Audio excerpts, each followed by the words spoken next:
Because I'm tossing around lights. I was tossing around lights. Like, ooh. I never know how to do this at night. I have somebody come in and set up lights for me. So all I have to do is turn this on. How is everyone? Good? Everybody good? I'm Patty Wilson. This is Patty's Playhouse. And I've been trying to get my so funny.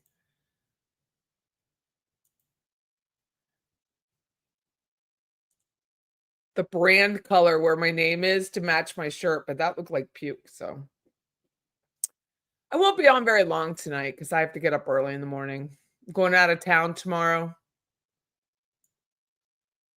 I'll be gone all weekend. True story. How exciting. Oh, it's not that exciting. I wrote it in an exciting way, but it really isn't that exciting. But I was invited. I'll wait a few minutes because I'm early on, so I could say hi to everybody. Hey, Mona. Hey, Mona. Glad you were there, Patty, to verify whether there were observers in the gallery per Donna's new motions. Oh, my God. She's such a twat. Hi, Beach Bum. How are you? Georgia speaks. She did. She spoke. Hi, PJ from San Diego. So my nephew is one of the coaches for San Diego State, PJ. He's the offensive coordinator. You will be fast asleep. I wish I was fast asleep. I haven't been sleeping well lately.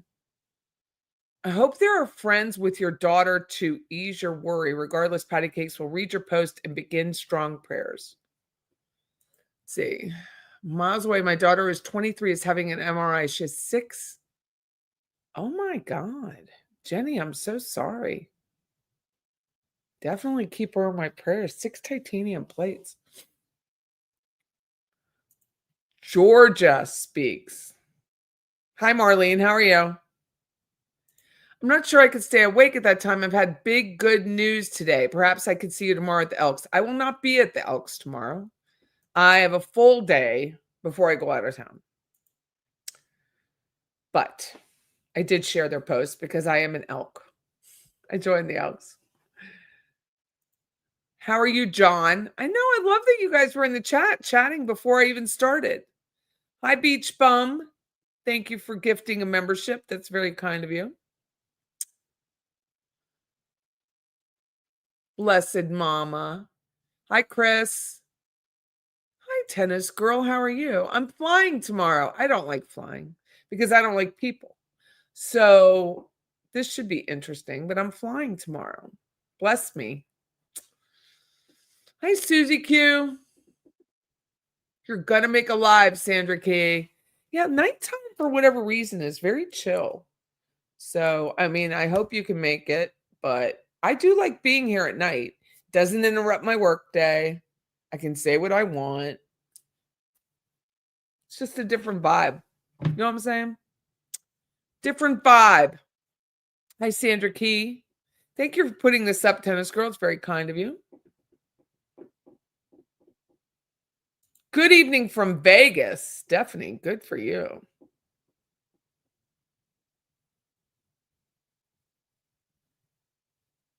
$90 here at 7:30. I'm going up to Pennsylvania where it will be a balmy like 89 this weekend or something.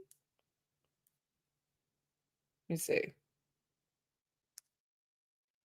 The highest is 83, which is Friday. And then it's 73. That's like God's weather. You know what I mean? That's perfect weather.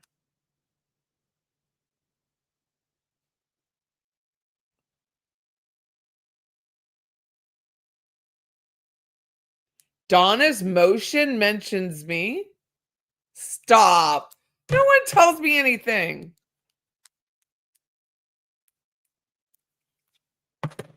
No, it doesn't. Why would Donna's motion mention me? Hold on. Now I gotta go looking. All my I wish these people would tell me this stuff at 7 o'clock. Stop it. God, I love this. She's such trash. Powered and protected. Let's see. I'm looking up Donna Adelson's docket, which is like 55 miles long because she's a fucking criminal. Hold on. Patty the YouTuber says,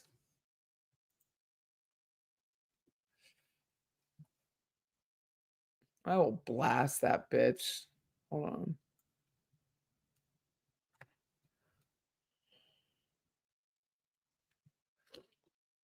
Motion for a new trial, motion for a new trial, motion defendant, renew motion for a judgment of acquittal on the charges of first. Fuck that. Fuck you. Hold on. Dude, I was having so much fun tonight. Watch this shit. I'm going to start cussing like a.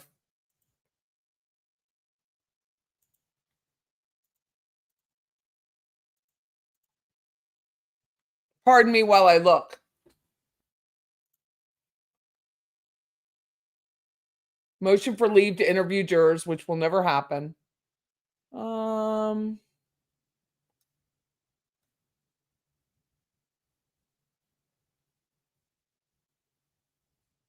Juror misconduct. Verdict is contrary to the law or the weight of the evidence.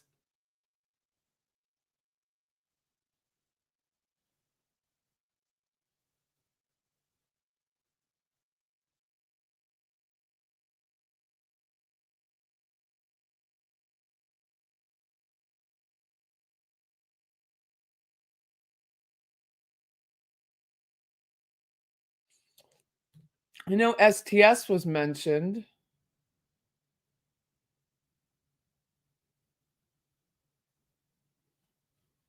Patricia Bird.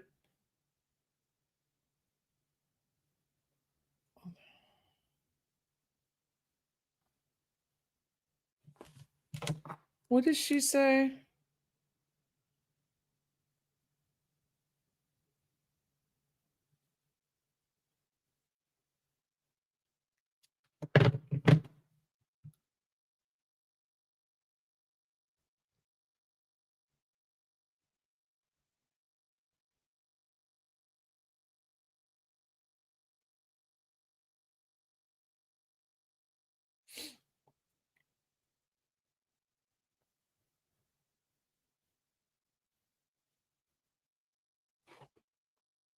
With respect to the second principal instruction, the state's theory, it was clear throughout the trial there's no direct evidence of Adelson's involvement. Evidence.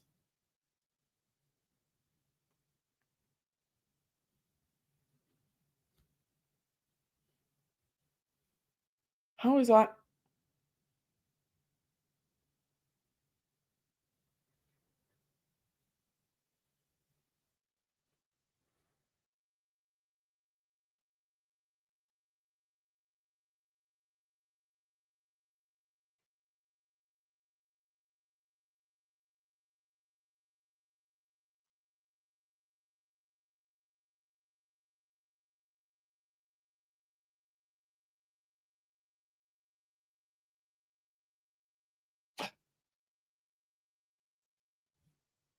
Oh, here it is. When the court would, is this it? I don't know if True Crime Wifey's on here. Hold on, I gotta call her.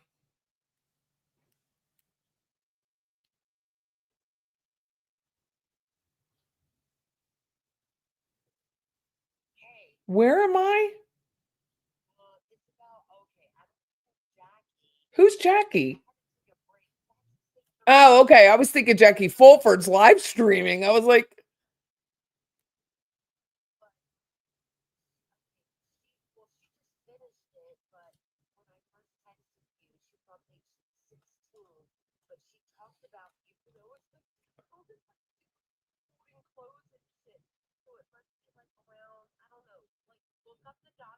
I'm in there. I'm on live right now. I'm trying to find it.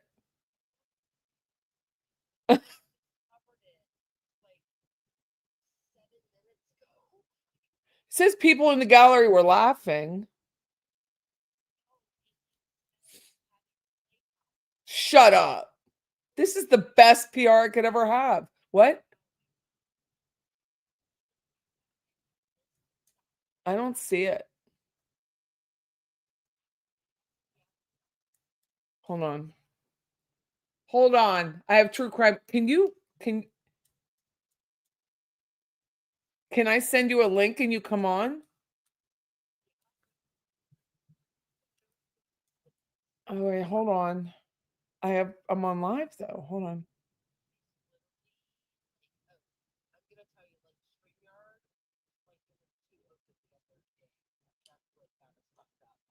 Oh, okay. I figured that out afterwards too. But I'm looking for my name. It says Patty's Playhouse in here. Do you guys see it? I'm asking my gallery. It won't do Command F. Hold on. I'm going to put you on speaker. Hold on. I don't think it will because I think it's copied. I think it's photocopied. Hold on. Yeah, I'm trying to. Okay. I don't know exactly. Yeah, I won't do it. I don't remember where Jackie was reading it, but it has to do with. It's not. It's photocopied, so Control F doesn't work. They've scanned it. It has to do when Donna saw you. Okay. We're gonna go from backwards to forward, from current to backwards. Okay. Remember, you're sitting behind Harvey. Right. I remember when it happened. I mean, I remember sitting behind Harvey. I know. So when she gets the guilty verdict and then she's being shuffled off and but I didn't even see anything. I didn't even see her get shuffled. It doesn't matter. You're behind Harvey as she tries to reach out to Harvey, and then she sees you sitting behind him. And you have to rewind back to when she saw you when Rash Bomb. Right, I remember that where you all saw that. YouTuber. Right, I remember that. She's bringing up YouTubers. She talks about STS, and then she starts talking about specific YouTubers. And it is about you. I'm trying to listen. I'm trying to. I don't know exactly when. Wait, hang on. I might have put a message in there. I'm going. Is Jackie still on?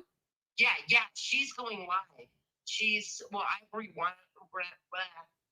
I don't see Patty. I mean, usually I'm pretty good about picking out Patty when I see. No, I'm trying to. I'm on page 12 and I don't see it. Let me see. I'll tell you I can only tell you the timestamp when I posted something in her live chat when she said this is about Patty's Playhouse. Oh Lord, I can't. But she doesn't mention Patty's Playhouse in the court filing. The word Playhouse is not in here. I wish it was. Like that would be badassery. But it says Patty. Okay, I'm okay. I can't listen. I can't listen to her while I'm looking at what. Oh, hang on. I'm gonna put you. Just mute me. Just mute me. Does anyone know if platypus is mentioned in Donna's motion? That's what Jib says. I'm very serious. Thank you, Liz. My daughter says I have permanent RBF. Jackie joked and said, oh, there was heckling in the courtroom. Patty was waving her arms about. Oh, I didn't do that. Yeah. No, you didn't do anything like that. Someone said page 13. Okay, let me look. Yeah, I think it's like 13 or 14. Yeah. I'm on page 13. Hold on. With the planner, the state, the judge has a duty to admit evidence for the cause. It goes without saying the defendant's guaranteed. The due process must be the Constitution guarantee, vigilant, court express, defendant's right. The defendant claiming she was denied either actual or inherent, supposo, inherent prejudice. There's a case, cumulative effects. Members of the gallery supporting the state would laugh out loud. I never laughed out loud, but I mean, if I No, would. you never did. You never did. This was not acceptable. The court did this on one occasion, however, the conduct continued throughout. This determined credibility of the defense in the eyes of the jury. Nice try. Video and images captured through the live video casting revealed gallery members making faces and moving about to capture the attention of the jury. Oh my God. Interfered with the jury's ability to focus. That never even happened. Yeah, it's all bullshit. Like they're just grasping at straws. The law does not require a defendant to appear without emotion. She did become tearful. She did not become tearful. She was not sobbing. She was not crying out. She did need tissues. No, she didn't. No, she was never crying. Wait, let me go back. Hang on. I'm going through my history right now. When I just I mean, I'm almost at the end of it. My name is not in here, so they may be going at the gallery like I was waving about. What a fuck face. I'm going to blast. You know what I did on the radio tonight? When I described her, I said the disgraced judge, Jackie Fulford, blasted it right on the radio. Fuck her. She's a disgraced judge. She is a former disgraced. Well, I said the disgraced former judge because she's not formerly disgraced. The only thing she could say is the gallery, but we didn't laugh. We're on camera. I mean, that's where this is just so bogarted. That's the name we used to say when I was in college. Like a lie is a bogart. Yeah, it's like, but when you bogart someone, you're lying. Like you're just making shit up. I'm trying. Okay, wait, hang on. Where? How do you write this? Like, how do you, as an attorney, write this bullshit? Even if they did stop at the residence, it would have been approximately 9 hours after Markel was shot. What's that got to do with the price of beans? You're dropping off money, dumbasses. It has nothing to do with this shooting. It's continuing the conspiracy. I'm not even an attorney and I can figure that out.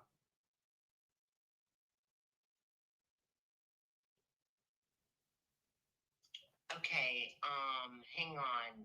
This was okay. Jackie started her live stream at 9. It didn't get going for about 10 minutes. And even though there's evidence that Mrs. Adelson was not happy with the way Mr. Markel treated, there is shit I know that I have kept my mouth shut. And that is where it's very hard. I'm going to blast them all. Okay, the evidence of flight was, and this is already predetermined in court because she already testified.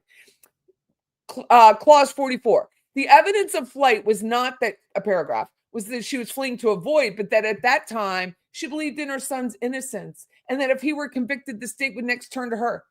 How do you repeat that after it being found like so bizarrely stupid and you're repeating it? This is Zellman going, well, maybe I can get an extra couple $100 out of her. So wherever Jackie is right now in her chat, 23 minutes ago is when hold on, she's reading what she said. So that's about 10:30, right? It's 10:34 p.m. But she was supposed to go on 9 p.m., but she got started late. Like, cranky baby, like technical issues. I don't have that problem, so I have other issues. Yeah, I know. So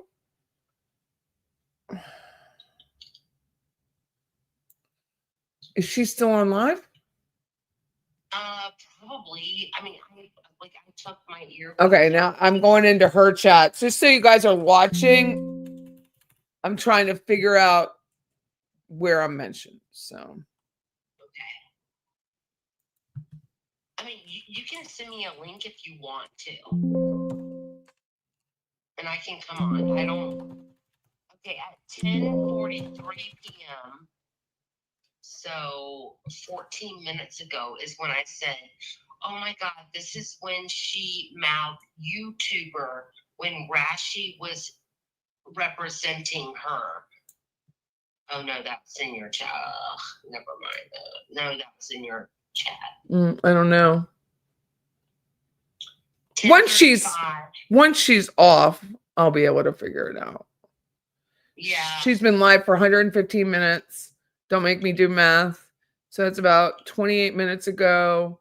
So that would be like 75 minutes in, right? Yeah.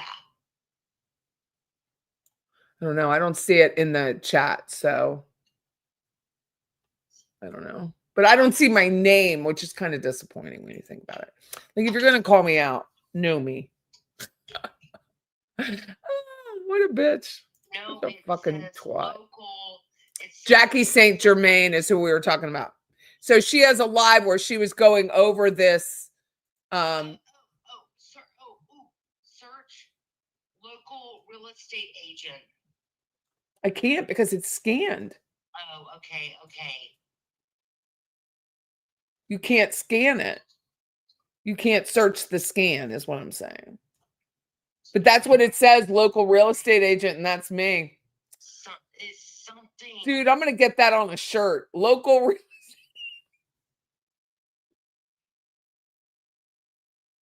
Okay, it is. Does anyone else see it? No, I mean, her chat was blowing up saying, that's Patty. Well, there were local real estate agents that testified, so that's why I'm asking. No. They're talking about people like this. This is done as a peel of. Right, I see that. It would have just been easier for me to start reading this word for word. Well, I mean, there's been other people reading it, but I haven't had the time to watch anybody else's stuff.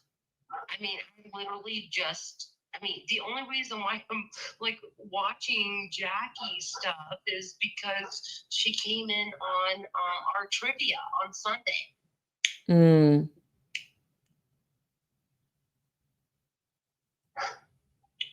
Oh, my golden retriever puppy is like barking. Tater, everyone, I'm cutting up my baking, listening to us. Hey, Wybie. Hey, everybody. I'm just looking through this thing because supposedly, a local real estate agent was mentioned. It's like, okay, I said, oh my God, I just walked away for a minute. Donna recognized Patty during Rashi's hearing. She did recognize me, and I didn't even know that. The chat knew it. I posted that in Jackie's chat 26 minutes ago. You and your 26 minutes, it's not helping me. Well, my 29 is 11 o'clock. The exclusion of the planners infringed on her right to present a defense. But if you go to her live stream and then rewind 26 minutes, that's when it was happening. It's hard to do, though. And then I have to listen to it. No, I know it is. I know. It's easier when she's off. I'll look at it. Oh, no. Not only were they laughing out loud, it's got to be around here. 15. Defendant to appear without emotion. Tearful, crying out, lack of emotion. The defense had requested 4 to 5 days for its case. On the second day of the defense, the court demanded that Adelson decide whether she was. This is so stupid. No, they're grasping at straws. That's what they're doing. They both advised the court they needed more time, but you don't get more time just because you want more time. You've had a year, dumbasses. Oh my God. They didn't have enough time to go over every exhibit with Mrs. Adelson. They literally moved her from one jail to another. There is no other defendant that has been moved but this woman. Like entire. I'm going to send you a link so other people can hear. I'm going to send you a link. Yeah.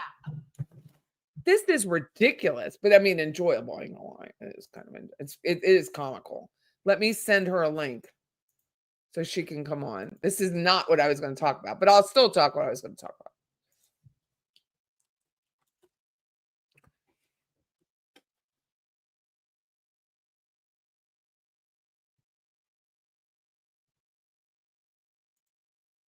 This is delusional.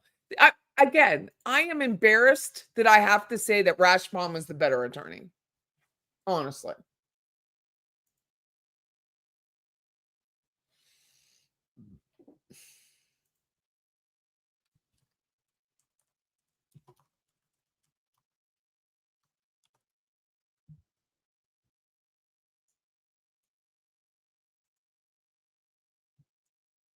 %100 embarrassed.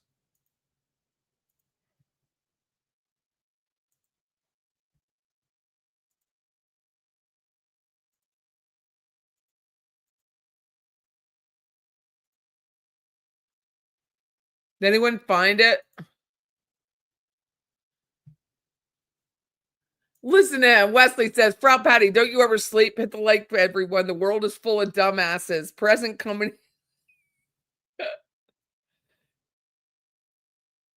They're absolutely insane. And Wesley, lately I've not slept well. I'm not gonna lie about it. And fake cancer. I did call her out, like literally called her out on the radio.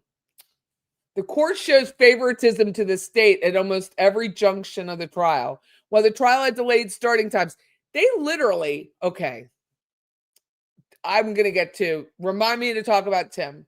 Court sustained the objections of the state without giving the defense an opportunity to respond. What trial did they sit in that was 2.5 weeks long? Although there's a standard jury instruction to the jury that they are to disregard anything the court may have done that led them to believe he favored one outcome over another, and that was read in the case, it is not realistic. Well, what is your... Anyway, I don't see real estate agent, but if it's in there, I'm for it. Let's see. Is she here? Hey, you there? Yes, am I Welcome here? to the stage. I almost said your real name. Welcome to the stage, true crime wifey. It's okay. All right. It's okay. I know once like you accidentally said my name, it's no problem.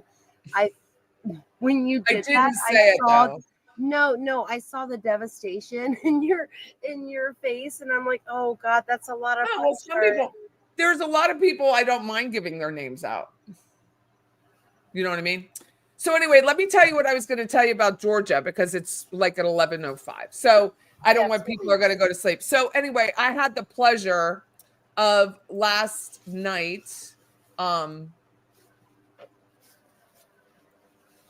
had the pleasure of being invited to it. It was an event. It's called the Capital City Conservatives. I've never been before. I'm a libertarian, but I was like, I know it. And I didn't know it. And Rebecca Ross, who hangs out with us in the chat, she goes. So a gentleman by the name of Claude, who's the president, called me.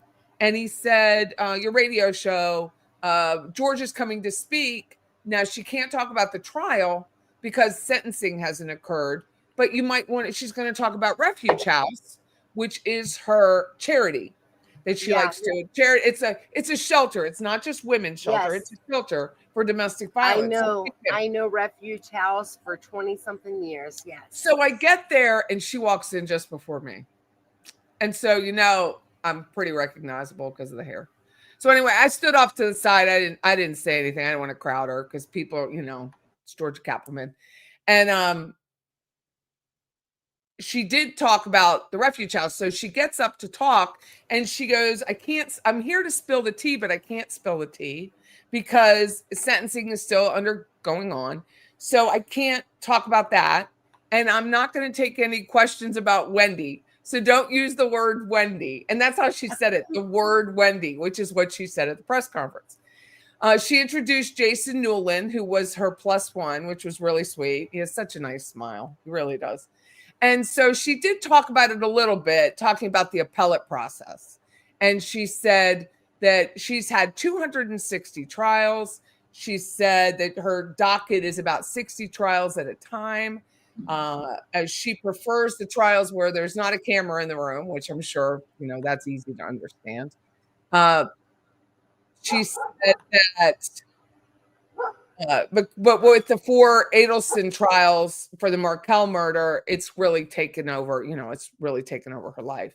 I sat in the back with Rebecca and her husband, Denny, and then my husband went, and he did great, by the way. He did great. And I mean, we were laughing and yucking it up.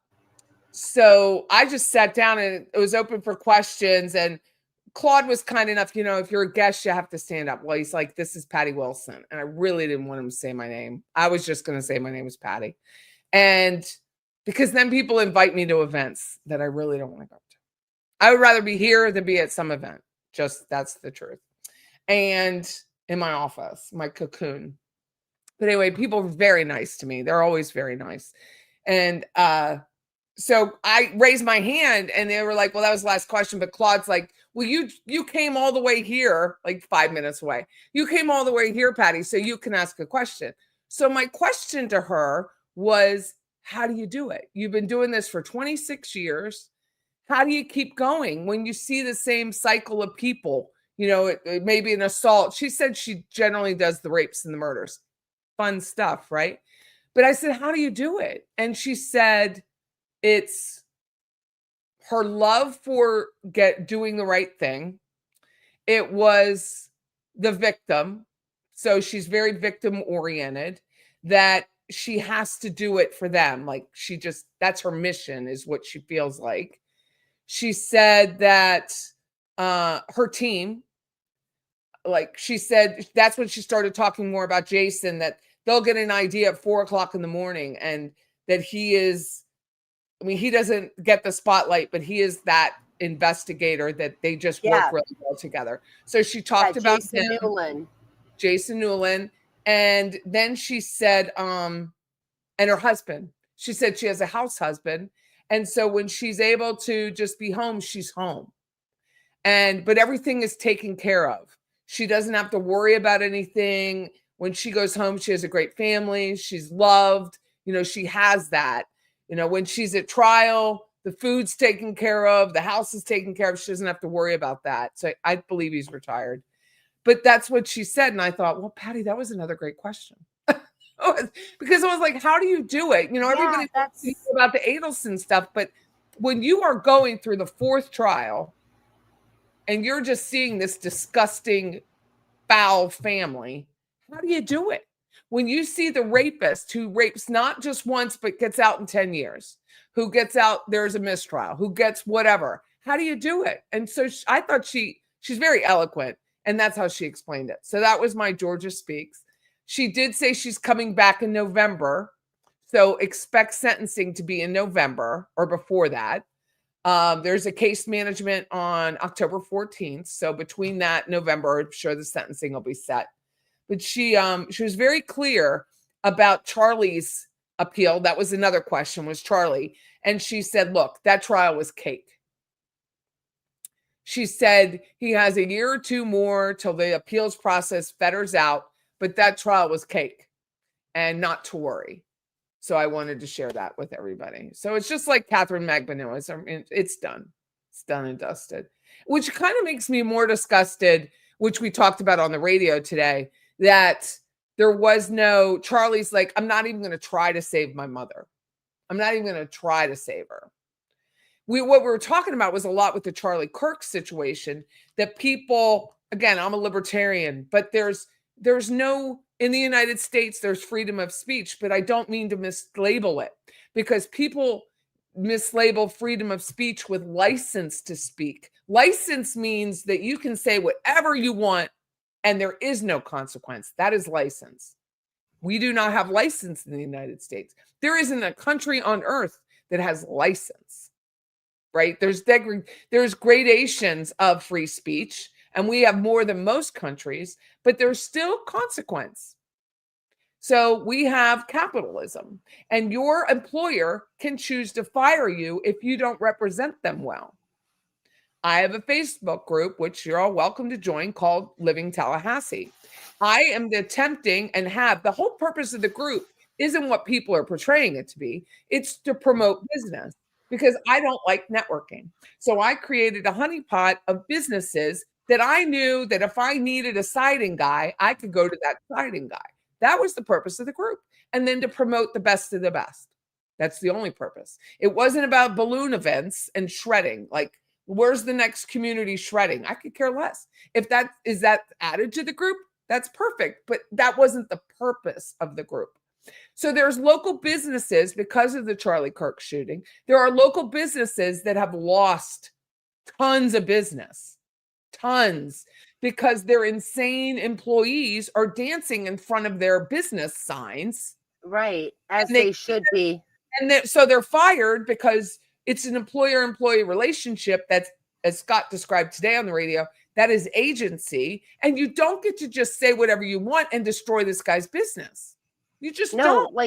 No, when you work for a place, like, you represent that place. Right. So we were talking about that, and it was just this whole idea of, and I circled around like I do right now because it's just top of mind, is the Adelsons. And I circled back to Charlie. I said, Charlie, in the end, these employees are not considering their employer, their colleagues who work with them. They're not considering them at all. And most of the businesses here in this town are very small businesses. They can't withstand, they don't have the capital to withstand this kind of scrutiny and boycotts. They don't. No. And one business in particular I reached out to, they don't appear on Living Tallahassee. I've been invited to a couple of their events like years ago before I just didn't want to go to any more events.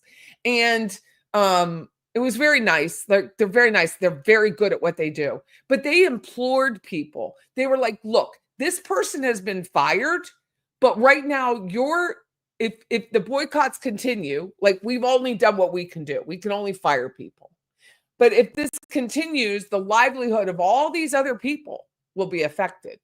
And so I approached them and I was like, you handled it in a great way. You said it in a great way.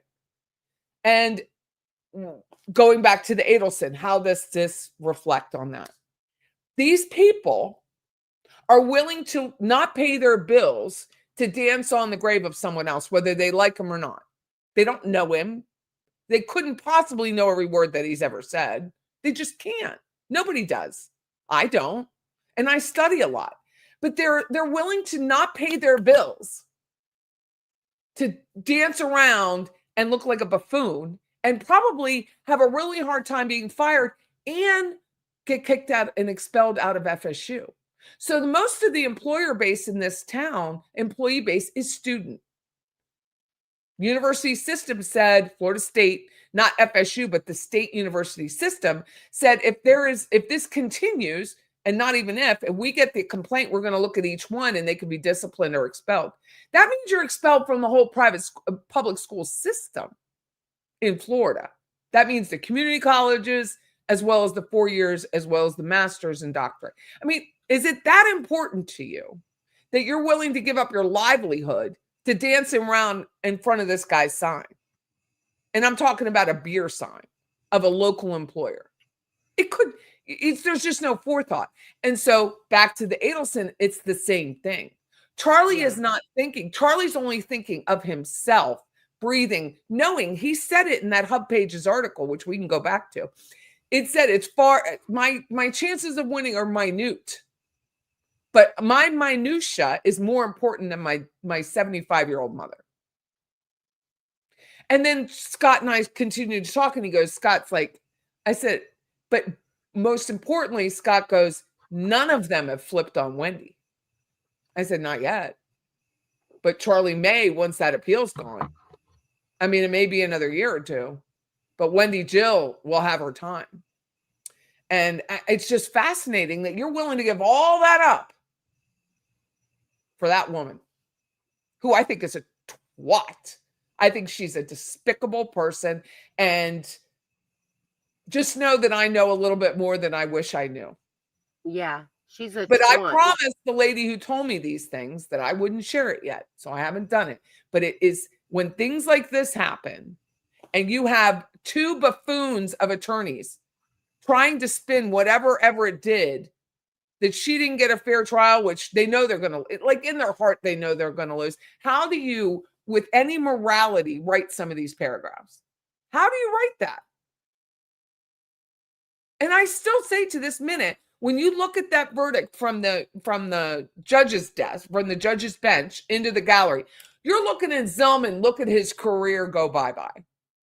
He's like looking off into the sky. He's like this. Just like that. I'm like, oh, his career is shot. And it should be.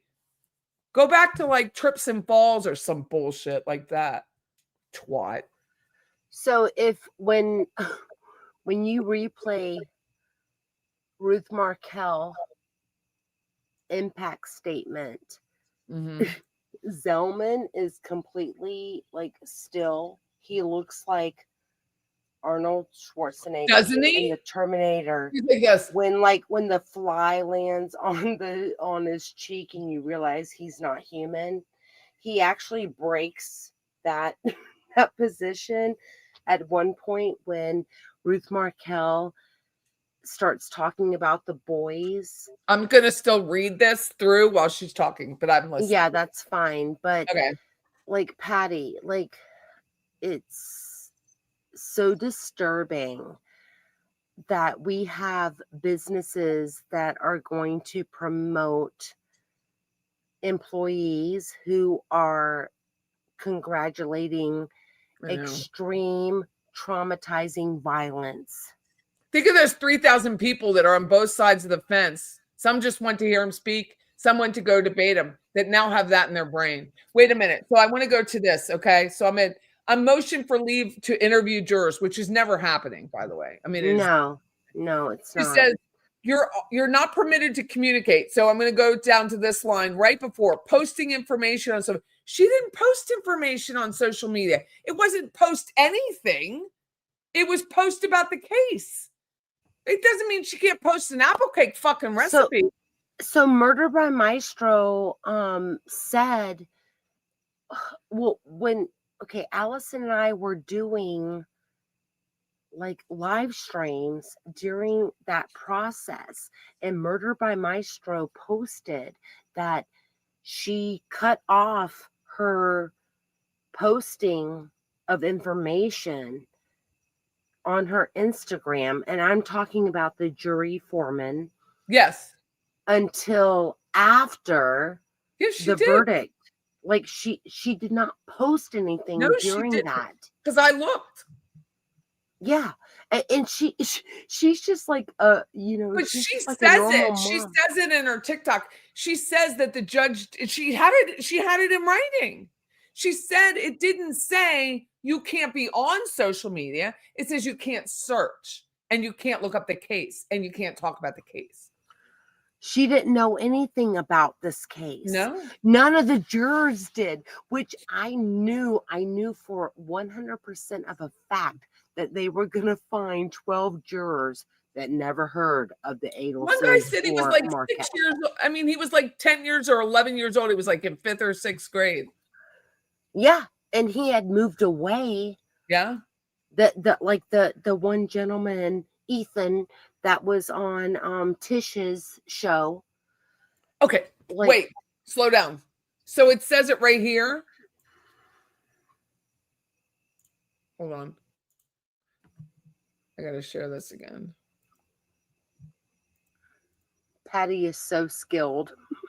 So pissed.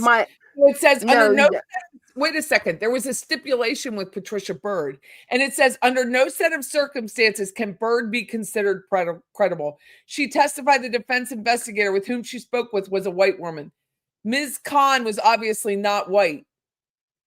Well, she wasn't black. And again, like how many people did Byrd talk to? Like, was she confused?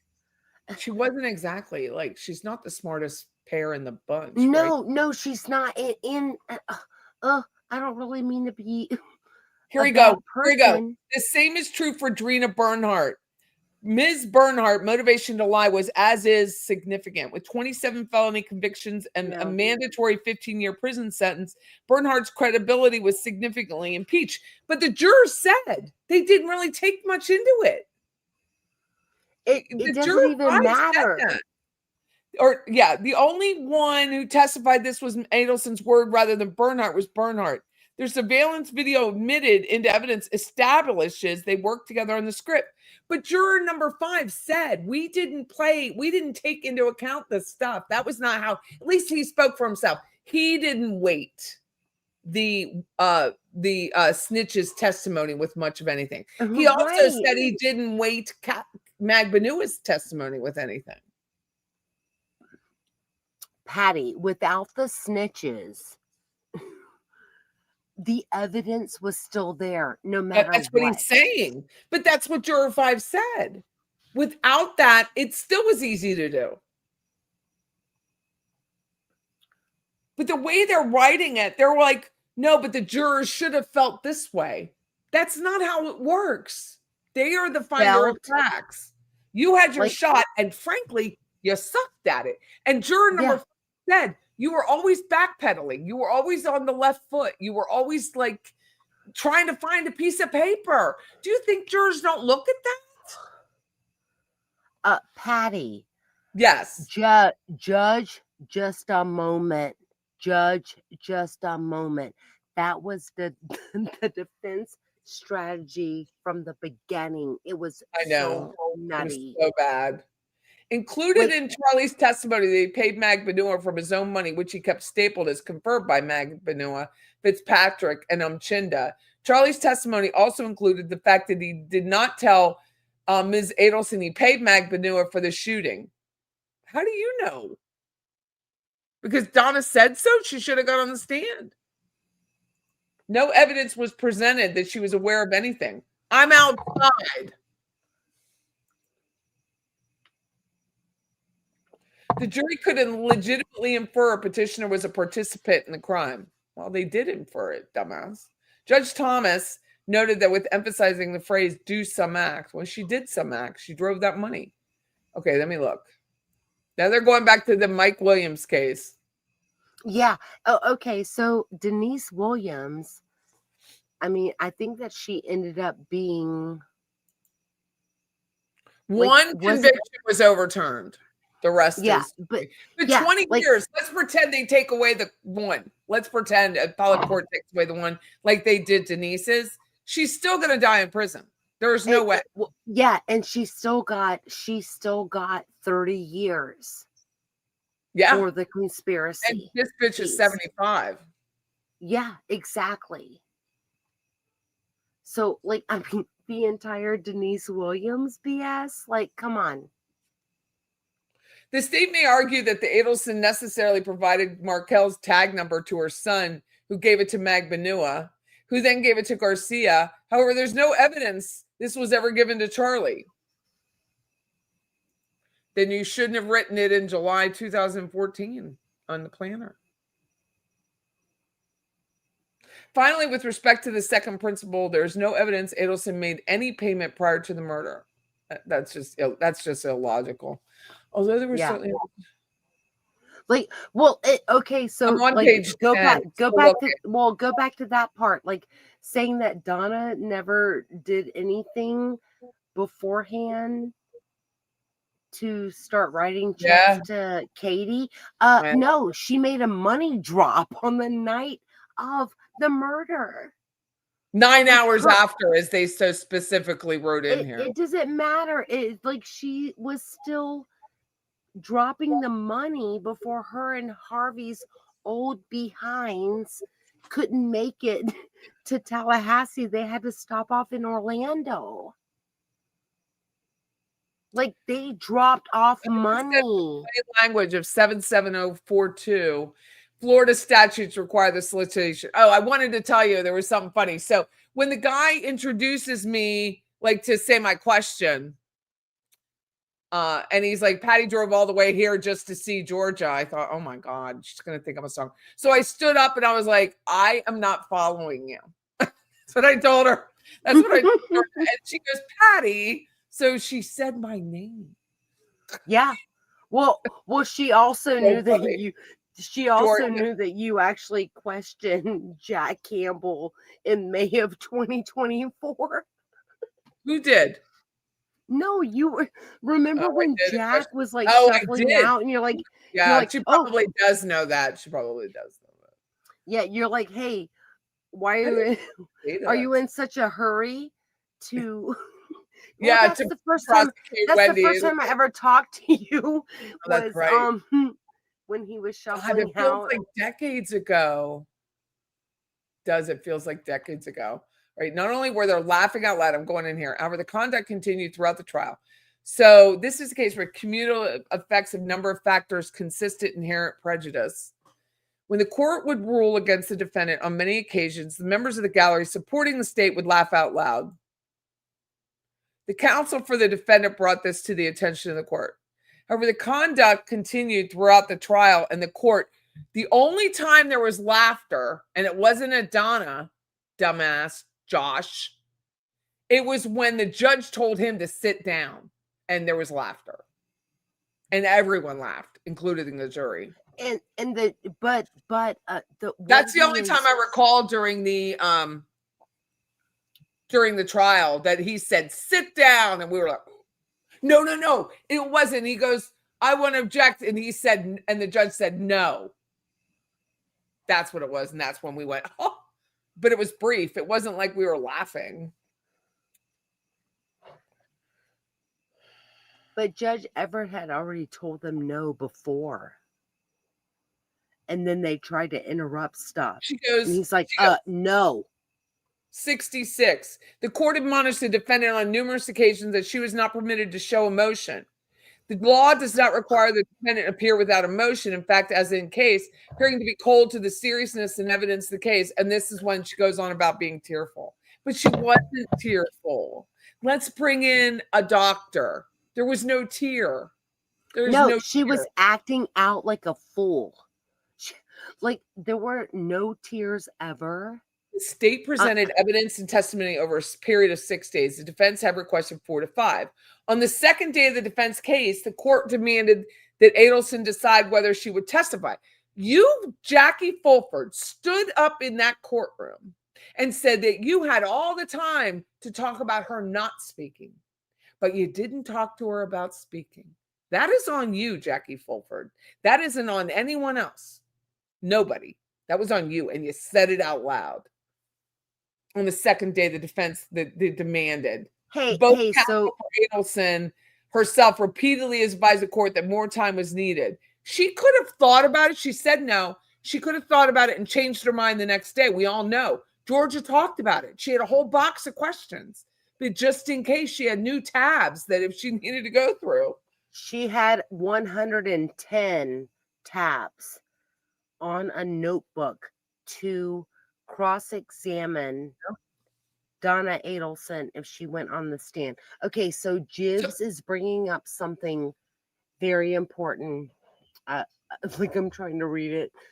So listen. While you think that, of like, just point it to me in just a minute. She goes, when the court recessed on the second, remember, they wanted a day off. They really wanted the day off.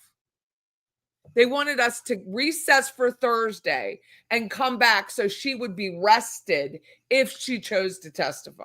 After her, mishap on her sleeping pill the day before. Like, she needed additional 12 hours of Someone sleep, sent me a whole slew of stuff today in my email about ineffective counsel, that literally an attorney can sit there and go to sleep. And that's not enough to get ineffective counsel was denied. You are entitled to an attorney. You are not entitled to a perfect attorney. And so Donna wins. She did not have a perfect attorney. Oddly enough, when the state needed additional time to set up electronics for opening, slow your roll. They had additional time for the defense side too. Yeah. He joked with the prosecutors about it, but he allowed the defense to do it too. the clear impression that he favored the state in this case. Surely the decision of a defendant facing life is more important than the extra time the state requested to conclude its argument. So this is another try to bash Judge Everett type situation. And he cannot be bashed down. Like Patty, everybody adores him. It does not matter who you are. Look, paragraph 73. The court sustained the objections of the state without giving the defense an opportunity to respond. Is she joking? Under some situations, sidebar arguments were made, but on more than one occasion, the court denied the defense's request to approach. That's what we laughed at.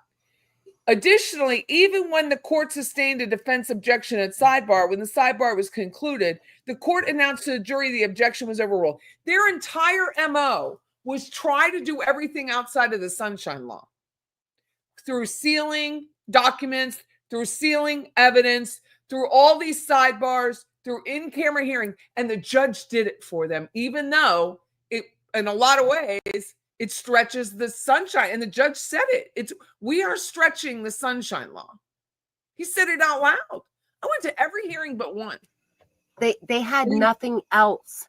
Because that fucker Josh Selman stands up and says, because of these people behind us, and this was in a hearing, because of these people behind us, we don't want all of this to be out there. Well, and then the judge said to him, maybe, do you think it could be with the sheer number of motions that you're submitting that you are giving them, it's not his word, but fodder for them to talk about it? Duh. And it was motions that are not going anywhere. I am a lay person. I don't know squat. I only know what I learned on YouTube. Okay? It's not a lot. Here's my banner just in case. And still to this minute, I know more than that. It's unbelievable. During one sidebar discussion, the court asked counsel a question. As counsel attempted to answer, counsel was met with scolding to not talk over the court. You can't talk over the court. You wait your turn. Counsel thereafter was prevented from answering the court's question. I cannot wait till this transcript comes out. Cannot wait. The temperament of the court towards the defense counsel was regarded as negative and gave the appearance of partiality. How many times is he going to say that? To not only the defense, but spectators, those viewing the trial through the media. Fellow defense attorneys commented that they had appeared before the court in trial on similar charges, and they were shocked to see the obvious disdain the court showed Mrs. Adelson and her counsel. Because the counsel didn't show up. The counsel was not prepared. The counsel asked for things they can't have. And they knew it, and they did it anyway. Again, the defense counsel, the defense was an entire joke. This is grasping at straws. Where it says real estate agent, local real estate agent. I read this whole thing. Yeah. I just don't see it. Doesn't mean it's not there. It's just I don't see it. It's okay. I mean, if it's there, I'll find it later, but answer to demand, list of jury instructions, state proposed. The motion is a joke. Like, it's bullshit. It's hell in a handbasket. That's but what we say. Judge's courtroom, right? I told people, turn your phone off. I don't want to be admonished because you don't know how to turn your phone off. I mean, I was dead serious. And they're like, Patty's a snitch. I don't give a shit what you call me.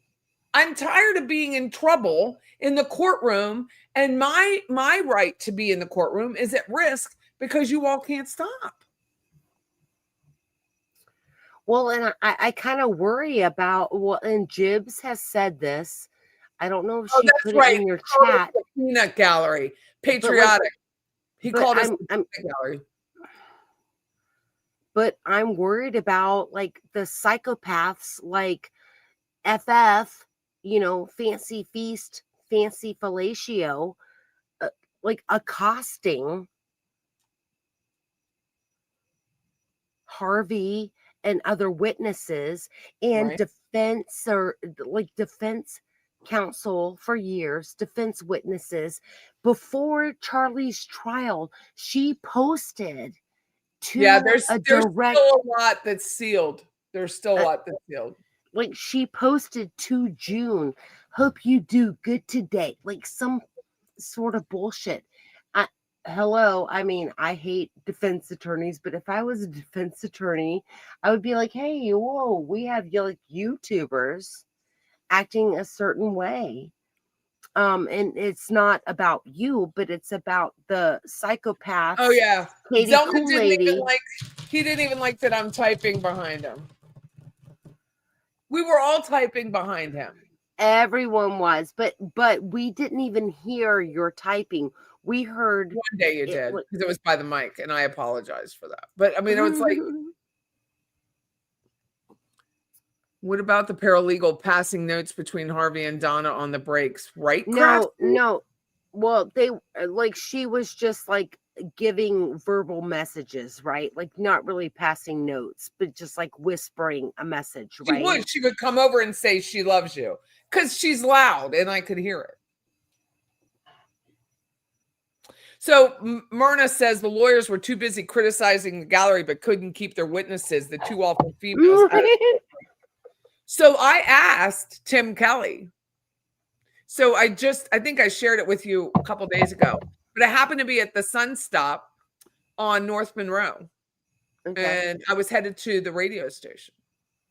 And so I went in to get a coffee and come back because I had some extra time before so it was last Wednesday.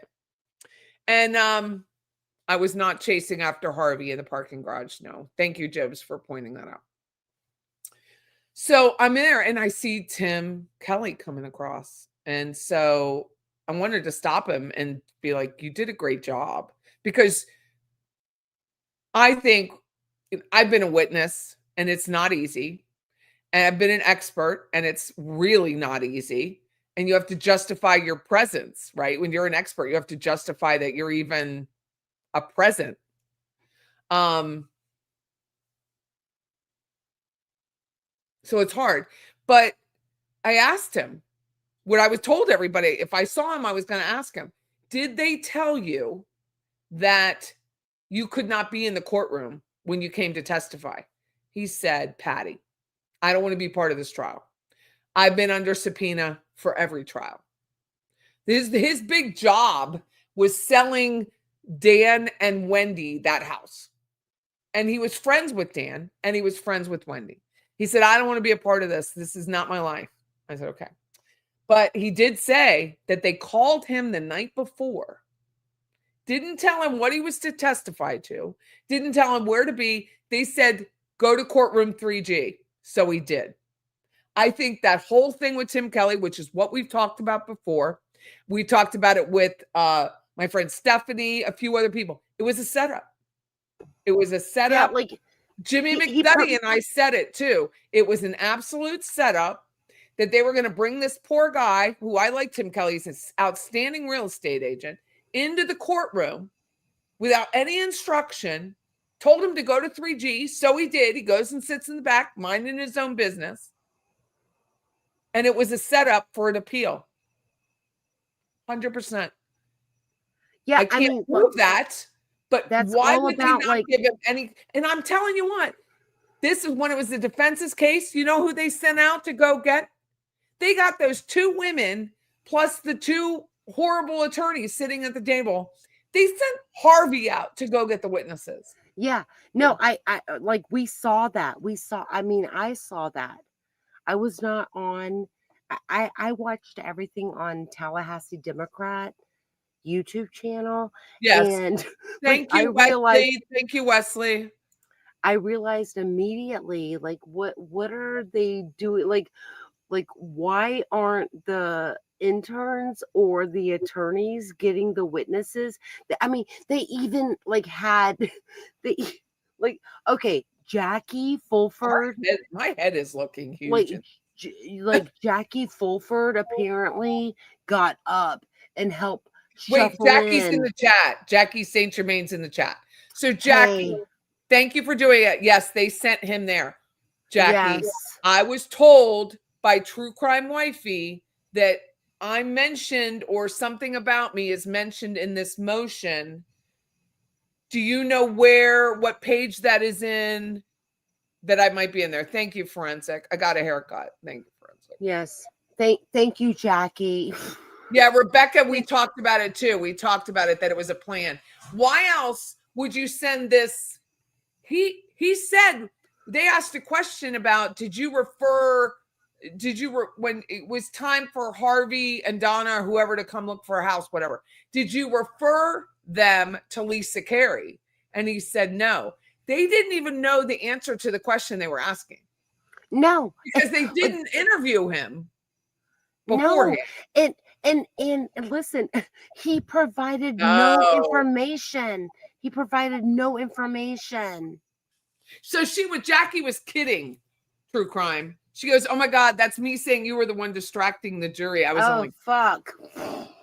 There's an hour of my life. Okay, but they were talking about the gallery, and let's face it, I've been in Josh Zellman's like eagle eye, looking over his double chin vision.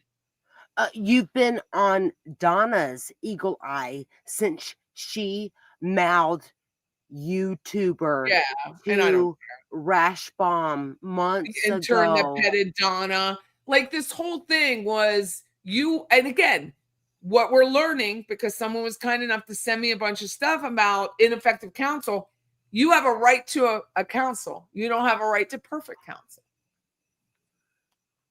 So you chose your counsel. You paid for them. You got 2 rounds on that. And I have to tell you, Rashbaum was the better attorney. That's how bad this is. Yeah, but it's not that is really how bad. Yeah, it is not changing the outcome, which is why George is sitting there. George is sitting there at dinner last night. I didn't watch her a lot because we're in the back on the literally we were Rebecca and Denny and Chris and I were diagonal to her. She was up there facing a different direction. We're facing straight. And she was having a nice night. She isn't sitting there around worried about Wendy Jill. She ain't worried about her. When Wendy's going to get hers when she gets hers. Oh, and she's going to get it soon. Yeah, Rashbaum. I mean, I think the double extortion thing was actually Charlie's idea, which it should have been legally. But Rashbaum was a better attorney. He really was. Max is my vitality is at 100. Well, I'm pissed. So that usually happens. But I'm like, I just don't. How do you write that? How do you write like clause 44, clause 66, clause 73? How do you write those paragraphs with a straight face? Be like, this is a good idea. Let's try this. Judge Everett, this is going to be fantastic. But Patty, okay, so I mean, Donna recognized you. She mouthed to Rashbaum, YouTuber. Like, yes, I remember. We all saw that. Yeah, you guys thought I didn't see it because I was in that tiny little courtroom, but yeah. Yeah, no, but we all pointed it out to you. I know you did. It was funny.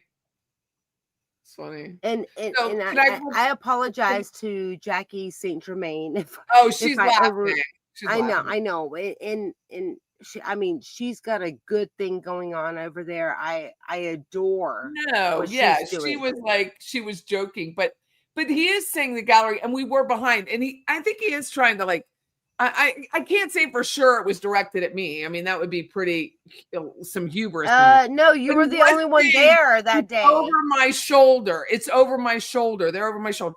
You know, those 2 ladies, little 2 redheads, Susan Brotman and whoever the other one was that looked like she came out of Jackie Gleason. The other one, I'm aging myself on that, but it's true. I love Jackie Gleason. She looked like wasn't as pretty as Trixie from Jackie Gleason, but her hair had that like Jackie Gleason look or Trixie look. Do you remember? Does anyone here remember that besides me? Yes, I do. But that's who she reminded me of. They were like nodding their head and all over the place. All over the place, their head was going like whipping about what was being said about their friend. And I understand that. I'm not disparaging them over that. It is perfectly natural to nod in agreement or disagreement when your friend murdered somebody and you find it very hard to believe. You find it very hard to believe that your friend could possibly do that. So you are in agreement. You were like this, like that's not case. That wasn't the Donna I knew, right? Annie gets up on the stand, and I can't prove it's a lie because I'm not a lie detector, but it clearly sounded like she stretched a lot of truths by saying she didn't know. She didn't know. She didn't know they were fleeing. No. She lied.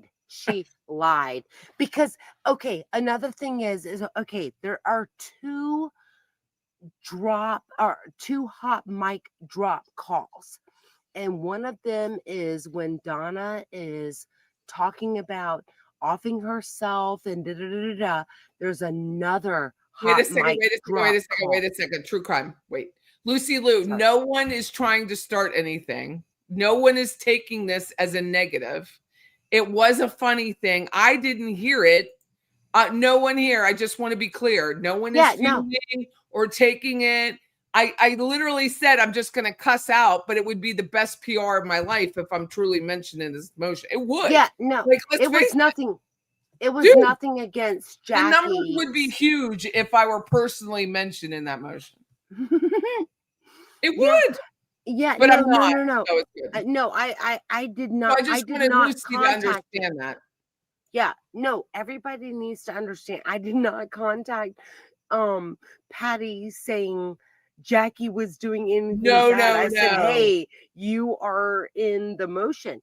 But so let me explain what I was just trying to talk about. Okay, there are two hot mic drop calls on the jail transcripts. One is when Donna is talking about offing herself and a suicide pact, blah, blah, blah. But there's another one where she talks about like calling Wendy to tell her what's going on, and then she says, oh, I gotta call Annie. Was that a voicemail to Wendy, or was it a call to Wendy? No.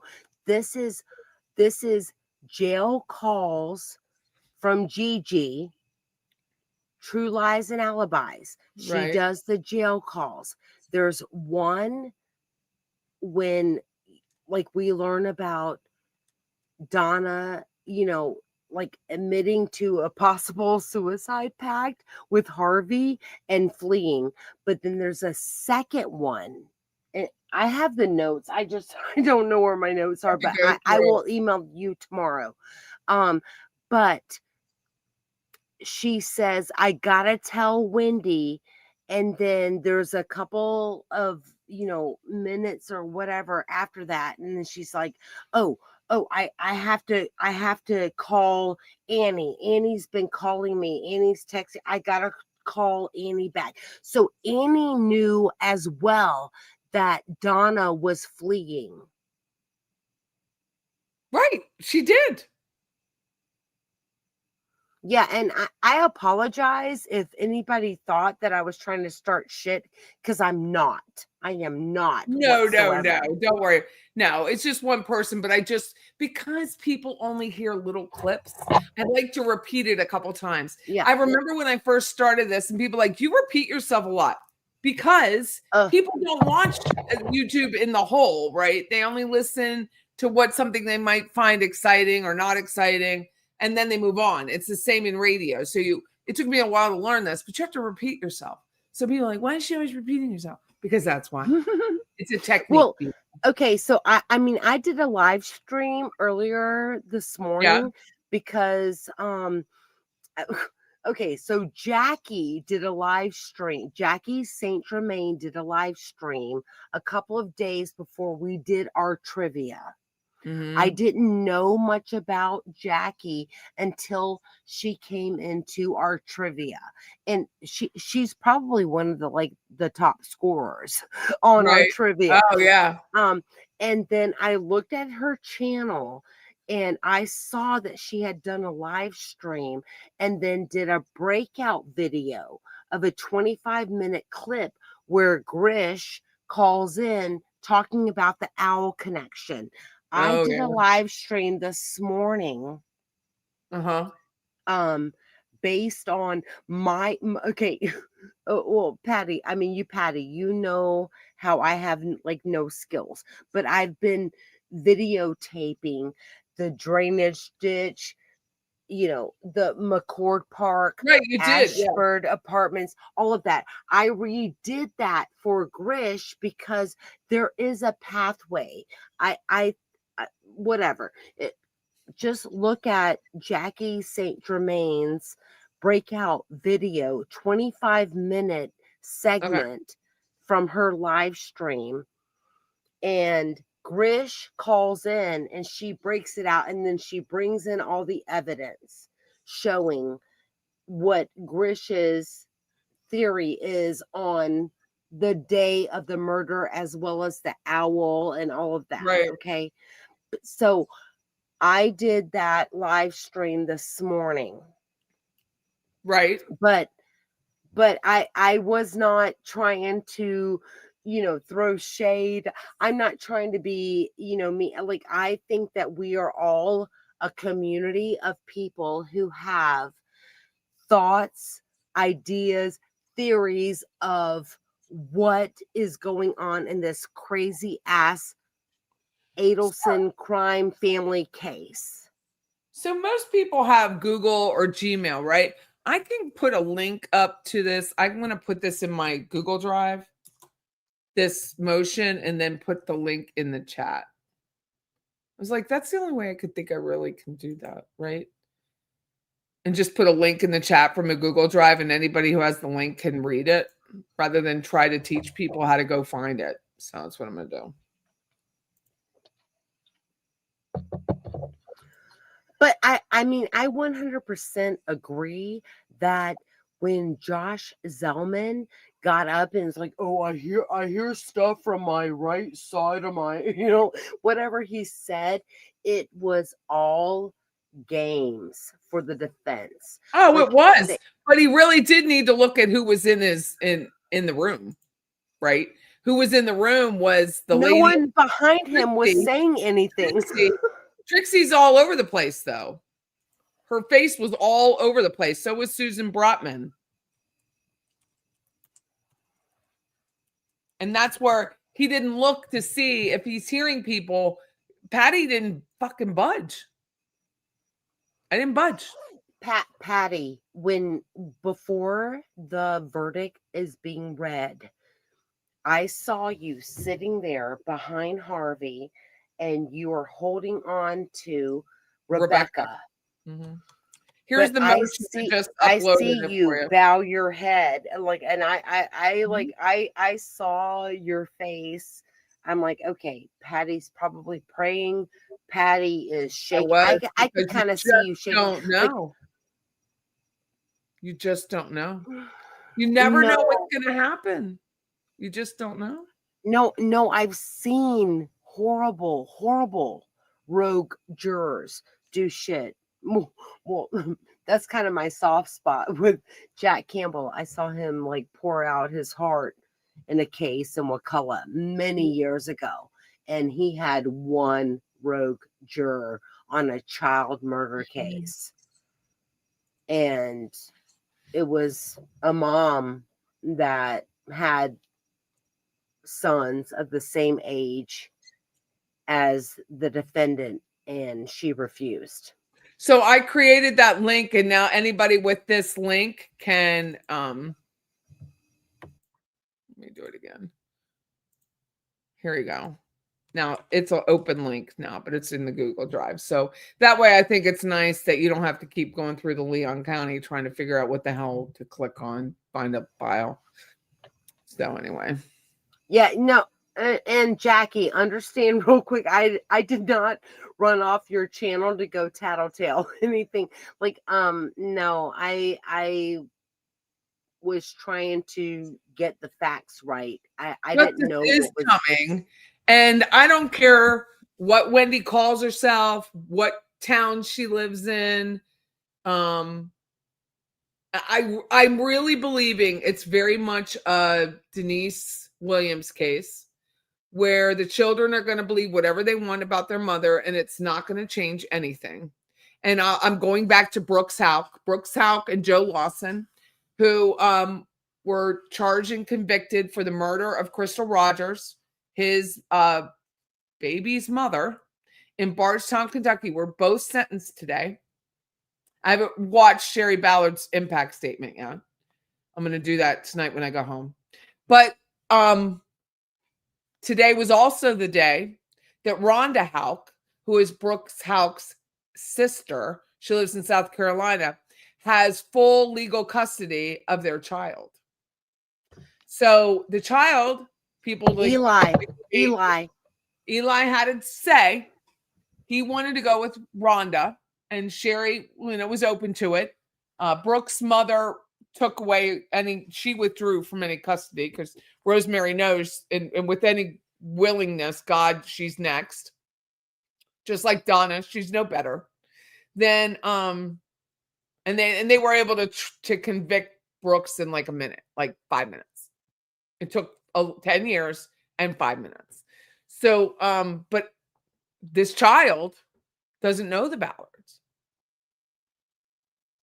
Think about that. It's almost like what Scott and I were describing it today. It's almost like I couldn't remember the name at the time, but like the Stockholm syndrome. Yeah. And kids have already lost one parent through a huge tragedy. This child was only like a year and a half when it happened, 2 years. And then you have this. And you're asking him to leave everything he knows. He's lost a father, not his fault. He's lost the stepmommy, the new Crystal, I call her, not his fault. He lost his mother, not his fault. And you're like, we're all presuming that these kids will go be where we hope the end of the story should be, right? This tragedy, let this happen. And I'm very much a pessimist in this case and think this is not happening. Yeah. And people in the chat go, well, the Markells. They don't know. They do not know. They don't know the Markells. And it's cruel. And it's cruel the way that heifer has done this and been able to, for 11 years, manipulate the process. But Brooks Houck did it too. Now, Sherry Ballard came out and said, no one is to talk bad about Brooks in front of this child. We don't do that in our family. And Brooks said she did it and he won the case and Sherry had no visitation. It's all manipulation because that's what murderers do. Well, exactly. Well, another thing about the Brooks House case is that he chose another woman named Crystal Malpin who looked a lot like the new Crystal. Yes, she's who looked a lot like the real mother. She's gained a ton of weight. She's thick.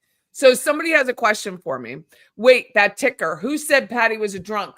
Well, there's that podcaster named Fancy Fiction, also known as Aaron Rickards. And she came out. Feast bullshit. She came out on Reddit and said I had a DUI. And I don't have a DUI. I don't even have a speeding ticket. So she came out on Reddit and said I have a DUI. So that's why I said. Thank you, Blue River, for asking. Yeah. But I don't have a DUI. Patty's ticker is very specific of what folks have tried to say. Said I have been arrested before, which I'm very open about. And it was part of my marriage. I went into the guy's email. It was part of our divorce. So it wasn't like I hacked it or anything exciting. And the charges were dropped as it happens. But I kept the charge there. I could have had it expunged. I think you pay like $87 or something. And try to have it expunged. I'm like, fuck that. This happened to me. I'm not just trying to erase what happened to me. It's funny. I think it's a funny story. Anyway, she took it upon herself because that's how I know Tim Jansen he was my attorney. And she took it upon herself don't you have a DUI? I think you have a DUI. Why don't I go ask Tim Jansen, who was my attorney for this computer issue, and say, you have a Tim? I'm like, what are you talking about? And so then I realized what she was trying to do. And so I was like, she Aaron Rickards. So here we are. Okay. Well, and I'm just going to say this real quick. even though I'm not a huge fan of Tim Jansen, I will 100% guarantee you that Tim Jansen never told her a damn thing about any No, of course not. Of course not. person. She But was just she trying to portrayed get it. a reaction, and she got one. She did. It's not the reaction she wanted, which is why she came to me in the courtroom and said what she said. So there's a post about that. I'm not giving her another second of my time. But it's funny. It says between the bailiffs and Patty in the gallery, nobody's going to act out in the courtroom because there are rules. Okay. And I happen to be a rule follower, and it's really hard for me to be admonished, when the classroom is acting, and they weren't acting out. Nobody was acting out, really. It was all very well and good. But when you have the defense attorney standing there, the judge has to remind people. He can't watch everything, right? So the judge has to remind people, turn it off. And the judge, this case, he was very generous with that. The last case, he was not. You were out. It wasn't even a question. But this case, for whatever reason, he was a lot more generous with the gallery. But there's other trials that you go to that they don't ask you to do anything like that. So it's the judge's courtroom. It's no one else's courtroom. It's not Zellman's. It's not Fulford's. And it ain't that Adelson clan. And you just have to do what you're told. And if the judge gives you a time frame, which you had a year, people, why would you not talk to her about testifying? When you have the other side of it, Charlie was so overcoached, it did him in. It was ridiculous. He thought that he could get away with everything by memorizing the evidence, which screwed him royally. No, the OG is mentor lawyer. He is the OG. Anyone else saying they're the OG is a lie. Because you can go back on dates.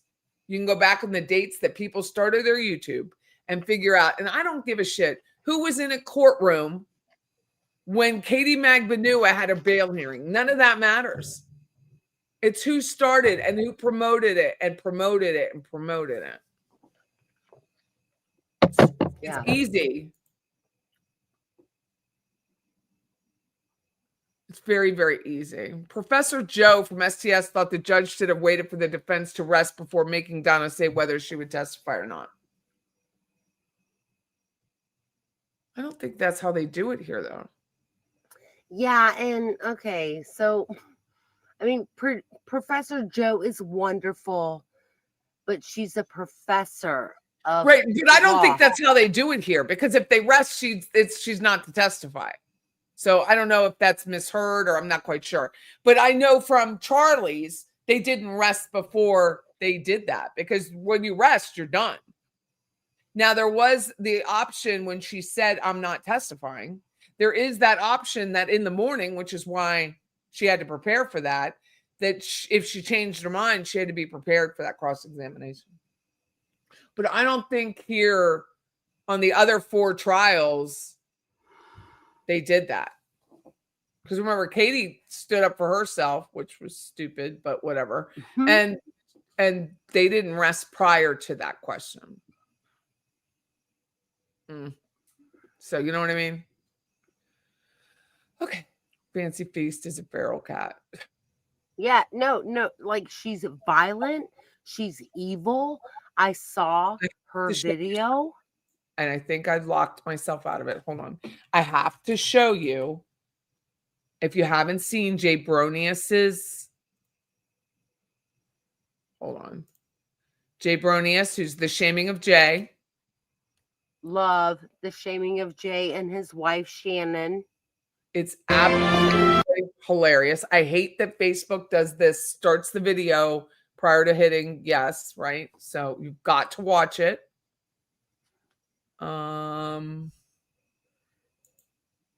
Yeah, show it. I'm only on YouTube. I hate social media. I know, honey. It's okay.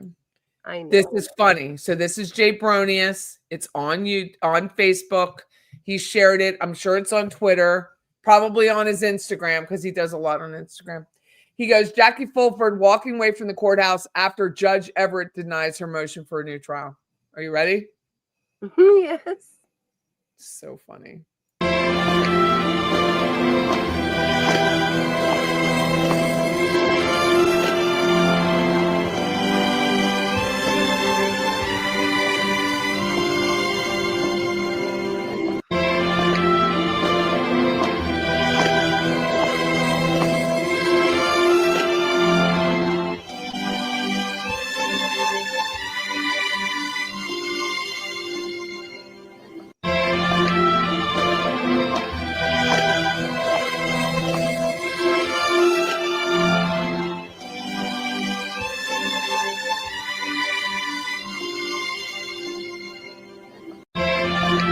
I can't even get enough of it. Big. Because I said Dr. Fulford looks like a little boy, and then he posts this. It was so funny. I was dying, literally dying when I saw it. I've shared it with everybody. You saw it on your Twitter feed, Debbie. It was absolutely amazing from Big. That suit. That suit. I mean, she lost a lot of weight. A lot. You look at stress. It was I'm stress. telling you, whatever.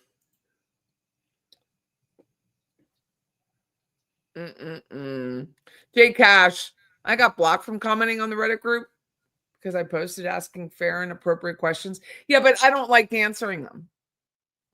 I'm sorry. I didn't block you, but I really don't like answering the questions. So I don't like giving her 1 second more of my time than falls out of my mouth naturally. So I apologize, Jay Crash, but Patriarch says, I was complimenting you because I'm a big rule follower too. If I lived in Florida, I would have filed a citizen's complaint about Rashi's very expensive conflict of interest, which has so far gone nowhere, but time will tell. But I'm still complimenting Rash Bomb. It's making me sick.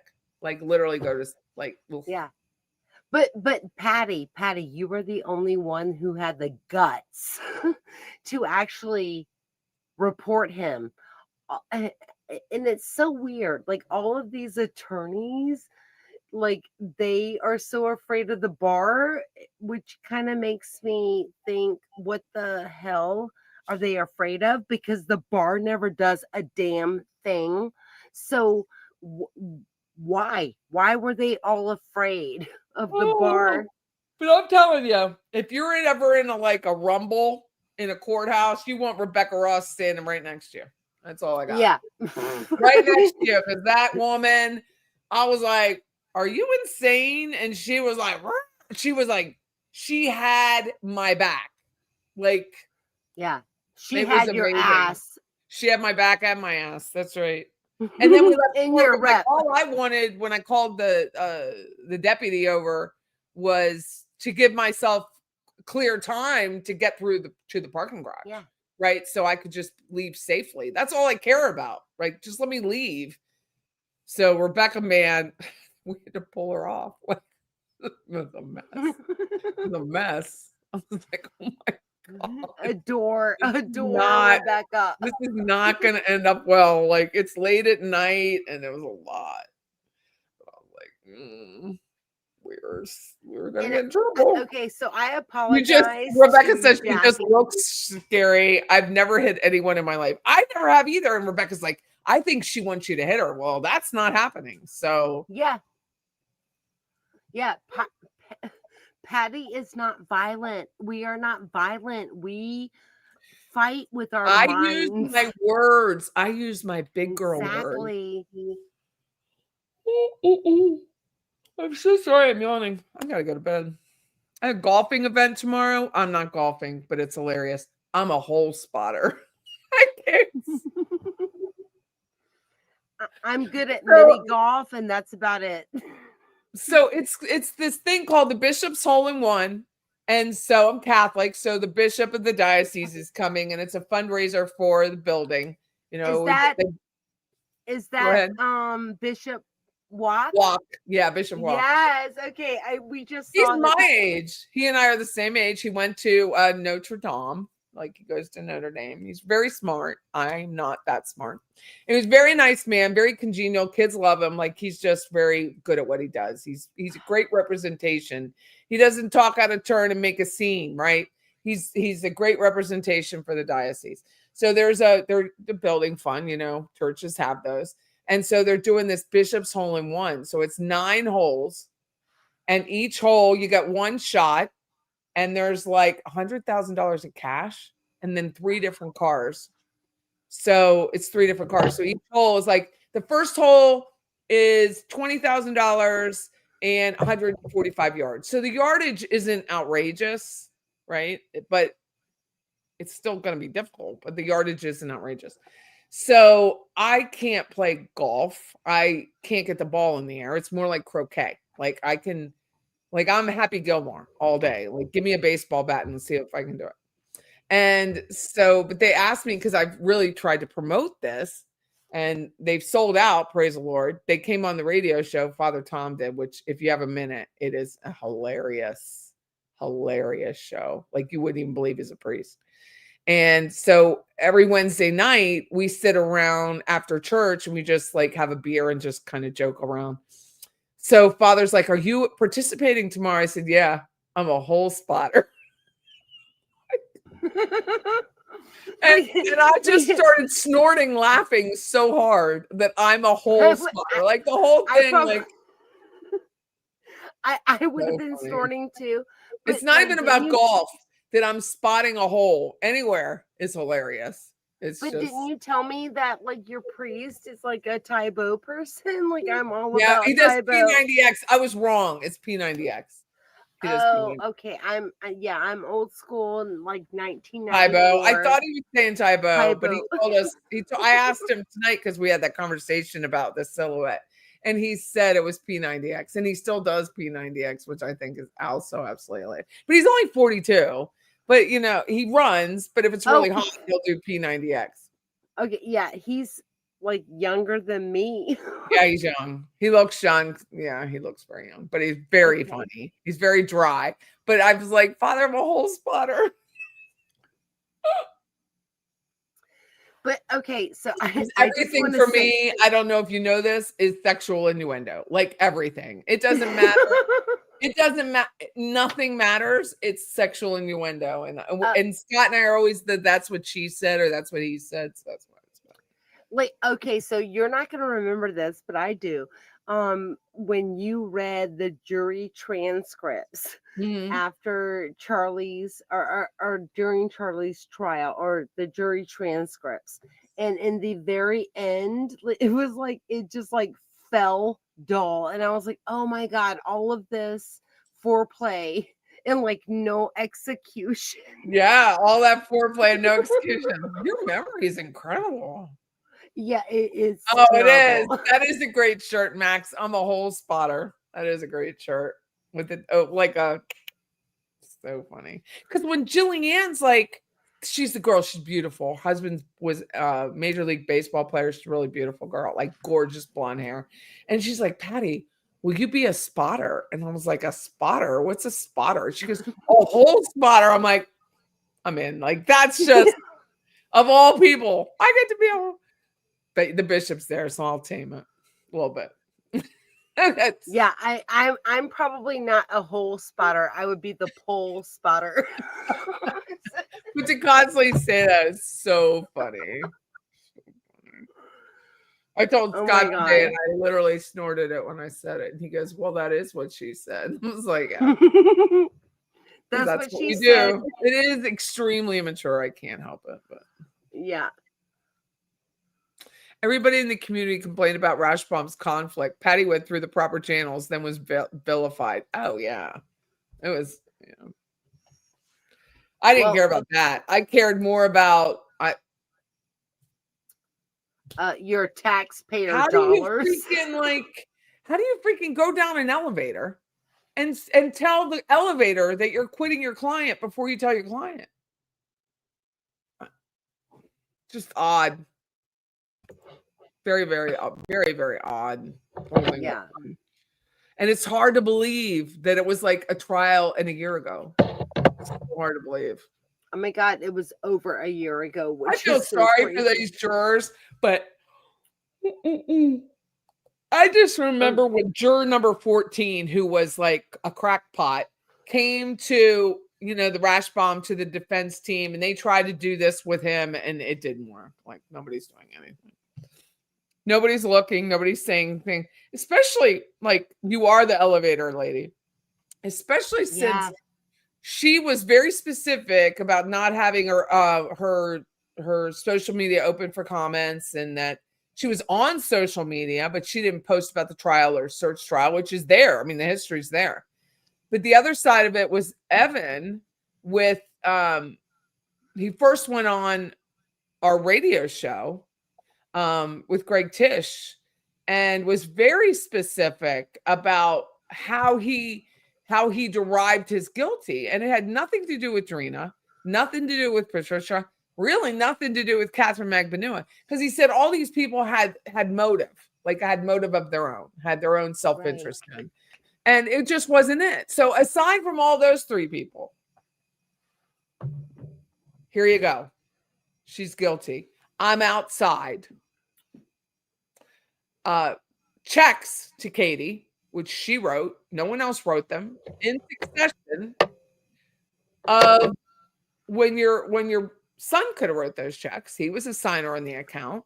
Let's see what else. The bump and how her behavior at the bump, I think, is what really did her in. I really do. I think if there's anything that was like, it's that she got on the phone. She called Charlie. They met the next day. They talked about it away from everything. They knew they were being bugged. And then the fleeing. I don't think there's anything with Donna's own actions that got Donna. I don't. And it'll be the same with Wendy. This is going to be the same with Wendy as it was with Denise. And even if they have a change of venue, I'll give Wendy. I won't even whine about a change of venue. I will travel. That is not a challenge. I will not even whine about a change of venue for Wendy Adelson or whatever she wants to call herself now. But I will say that every county in this state, including Monroe and Miami-Dade, will convict her. There will not be a county in this state that will not. 100%. Like the evidence is there. It's not a facade. It is fact. It is a fact. Traveling Patty, I would travel. I would travel for that trial. I mean, we've all been waiting for this one. And like Karen's like, I'd friggin' travel from Australia. But I'll give her that. I'll give her the you can't find a jury, blah, blah, blah, blah, blah. I'll give it to you. But no problem. We'll take you to Gainesville and you'll still be convicted because the amount of evidence that we don't know about has got to be massive. It's got to be massive. But Wendy doesn't even have a real connection to Tallahassee. Like, there's no reason to move it. If you want to move it, okay, we'll do it. We'll all be in a caravan going there. Well, it's true because look at it. You have the jury, and I've said it a bunch of times in here. Yes, I repeat myself. 14 sat. 12 of those 14 were under the age of 50. Numerous ones were under the age of 30. So they were babies. They were in elementary school and middle school when this murder occurred. They don't have a presupposition. They don't have that. They're not sitting here watching this every day. They're not. Patty, even the older people do not know about this case. I talk to folks all the time. They do not know about the case. It's true. Now, more do now since the Donna thing. Because yeah, you're right. I went to, where was I? Okay. Oh, well. I was at the dog park last Sunday. I went to the dog park over in Bradfordville because I was meeting a friend and our dogs were going to meet, and she's going to watch the dogs while I'm out of town this week. So Chris doesn't have to worry about the dog. Just 2 days of the 5 days I'm going to be gone. And lady comes up to me. Were you at the Adelson trial? I said, yes. How'd you recognize me? Like I was trying to be funny. Duh, it's the hair, right? But I mean, like I said, is this the first trial you ever watched of the Adelson? She said yes. So all of these other trials came on, but it's the grandmother. You know, I think it was someone, she was older too. So it may be something that's her peer, which maybe make it more interesting for her. So I think you have to take that into consideration as these trials go forward. But Georgia was very clear that not to say the word Wendy, but she didn't say never to say the word Wendy, right? She only says, if I'm going to be lawyer-esque about this thing, don't ask about Wendy tonight. She didn't say don't ever ask about Wendy. And she didn't wave off when I said about her red suits. And I said, are you going to need a 5th red suit? And she said, I don't know. Will I? Right? So it was more like a tease than it was don't ever mention that. And I believe that what Charlie said is true in that Hub Pages, that she is working on her paperwork and making her affairs in order for Lincoln and Benjamin. Yeah. And I wonder, remember they were writing Charlie. It was Ben. It was the oldest. The oldest one was writing him because I guess they were closer, right?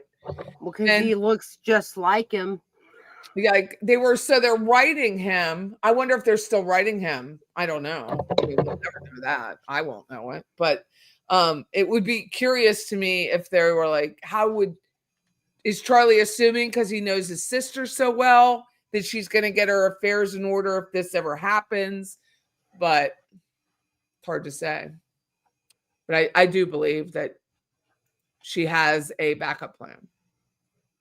Of course she does. She should. Which is what Carolyn says she won't go to trial for at least a year.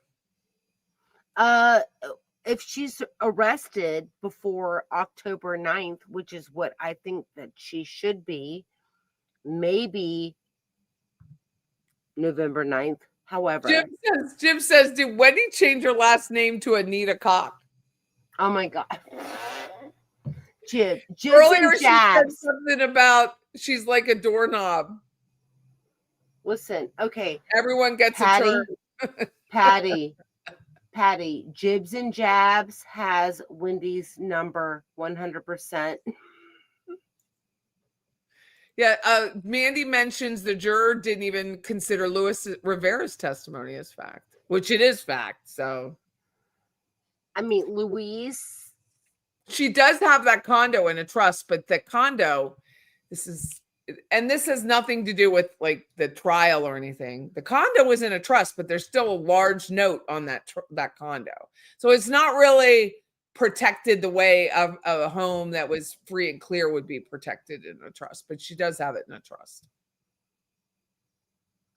But it's not like if she were to die, like anything were to happen, there's still a mortgage to be paid. So it's not a free and clear home. It does make it harder for foreclosure when the home is in a trust.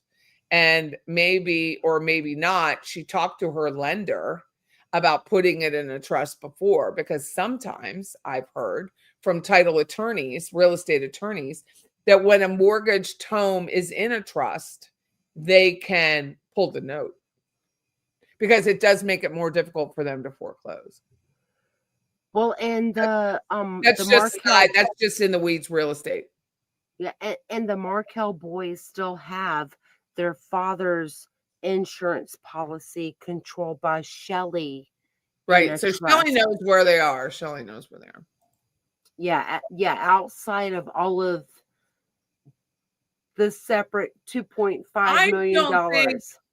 I think he stapled it after she dropped it off. That's a great question, Mandy. Did Charlie staple the money after Donna delivered it, or did Donna deliver it staple? I think Charlie stapled it afterwards. Or it came from his stack. Remember during that Charlie trial, it was like, I have my pile and I'm going to move this to your pile and it's going to be my pile again.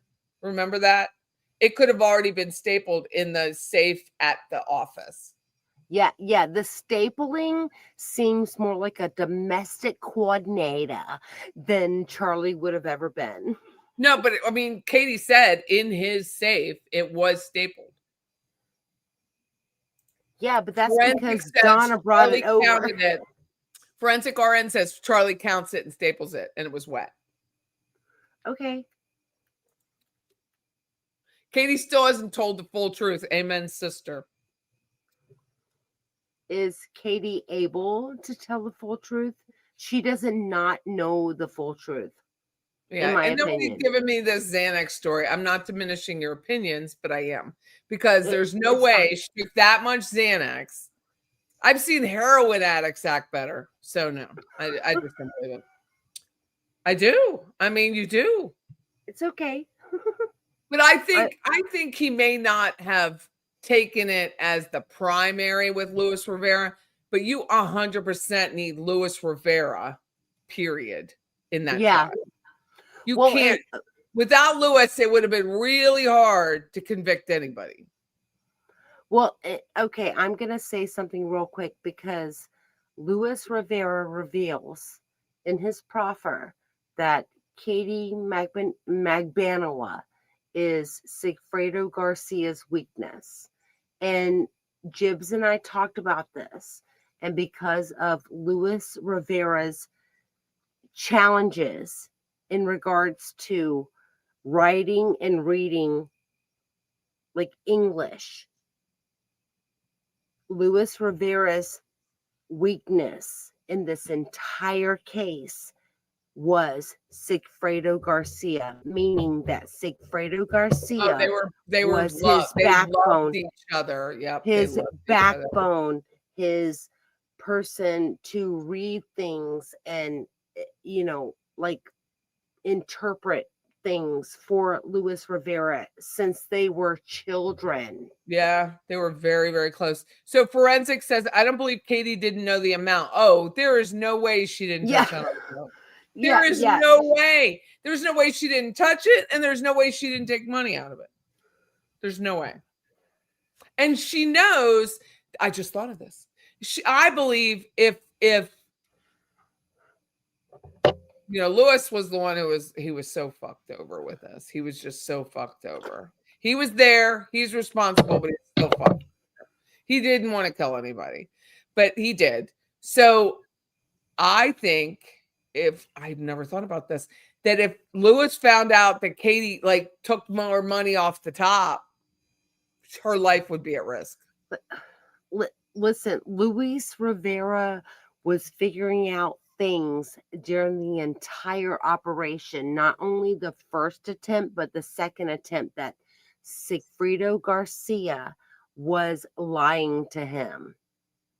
But he kept, just like the gift of fear talks about, when you have an intuition and you act upon that intuition, you save yourself from victimhood.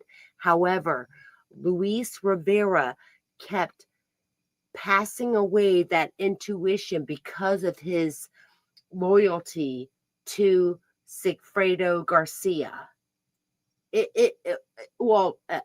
I mean, I'm all about psychology, and I'm a much more deeper thinker and whatever than think about. So this conversation is going, which I have never thought about this until tonight. So thank you all. It's a big eye opener for me. But I always wondered, and one day when I can get back to it, that proffer of Katie is really hard to get through. The two, because of the ums and the ahs and the and it's so I went through, and now that I have chat more figured out, it's more developed. Post a page at a time and say, chat, take out all the ums and the ahs, because when I was doing it, it was a bitch. So, and then you read it without the uhs and the ums and you get the meat of what she's saying. But I wonder now, I never thought of that before, is if he really found out she was cutting the top and took money out of his pocket when he was the one who really put it on the line and she didn't, she would have it. There would be a Latin King issue. Like Patty Shrimp talks about how Sigfredo Garcia never had money. How did he not have money? And this was outside of his $7,000 of, wasting it at the Hard Rock cocaine Casino. and crack as part of the reason. No, he was troubled. He was doing whatever he needed to do to make Katie Magbanowa happy, because No. she was the mother of his children. Alex. So Alex, he was arrested. He said, I can't believe he flipped too easily. Yes, he did. Because he was arrested on other charges and he went to them and said, I have information. Yeah. He was arrested on federal RICO Right. Latin King So charges. that's why he was very flipped easily. He was very flipped. Yeah. When he's in the room talking to Monica Reynolds and Pat Sanford and whoever else was in the room, he was speaking pretty freely and pretty relaxed. Katie was not like that. Katie was like this. Katie was like, I don't really know what to say. I'm going to try to say just enough to not get my neck slit. Now that that's what I'm thinking about that money, the 5,000, however much money was gone. And if, you know. And Patty meant Monica Jordan. You just said Reynolds. Yeah. But no, you're right. Because Monica Reynolds was a coach I had in real estate. So it's okay. But when you watch AA Legal Focus's interview with Chuck Collins, who was his attorney, yes, the public defender for Luis Rivera, he explains a lot of this minutia, right? Like he explains a lot of it. Like I had a client who was already in federal prison who was willing to cooperate on a state level, murder charge. I did what I needed to do. Like it's all there. It's all there in the evidence. So Mandy writes again, Georgia never asked Katie about the $5,000. No, she doesn't. She doesn't do it on purpose. Let me finish. Okay, she goes, maybe she is saving that for Wendy's trial. I think it was Wendy during that beach trip. Yeah. I mean, I kind of agree. Like, okay, so Georgia is playing a long game. She is playing chess against these dumbass defense attorneys playing checkers. She's been doing it since the beginning. Read this, Jay Cash. Charlie kept Katie addicted to Xanax and other drugs. Control, confuse, and make her memory. It's why she can't talk about what happened. She's lying, but also she was in a full-blown addiction. I agree. 100% I agree with that. In my opinion. Katie's writes, I wonder how Charlie targeted Katie. I thought he knew something about Sigfredo first or his contacts as a potential hitman. I don't know. Okay, so Katie McBanawa was bitching and moaning about her, deadbeat dude that was the father of her children at the dental office all the time. Charlie basically pounced on that, in my opinion. Like, I think that Katie is a yapper. And Charlie found her in that manner. Debbie says Lewis was already serving time in Arizona. It was federal time. So he took a deal and he came to them with the information. They had an idea. Like they had an idea who it was, but he was the one who was like, I got something. Yeah. I mean, I agree. And then Jib says, well, if they were tried together, Sigfredo and Lewis, it would have been a death penalty case for sure. Yeah. It's supposed to say make her memory unreliable. She's lying and she's stupid. But also there's a component on full-on confusion. She got excited and was greedy, but she was also drugged. I do understand that, but I also believe she took shit off the top. A lot more shit than what we know. Yeah. Yeah, and so another thing is that during one of the wiretaps, when Katie McBanawa is on hold with like the pharmacy, waiting on her Xanax prescription, she goes batshit crazy. Like it is like, I mean, we gotta talk about that then. Okay, she goes batshit crazy, but she is on hold at the pharmacy. It's oh, it shows me as a person who has been trained and to identify addiction. She is a full-on addict. And another thing is that Harvey was prescribing her 4 milligrams of Xanax, like the long bar high powered pills. That is very different than what you might get at your local pharmacy or your local doctor as a situational anxiety situation that might be like a point 0.5 or a 0.25.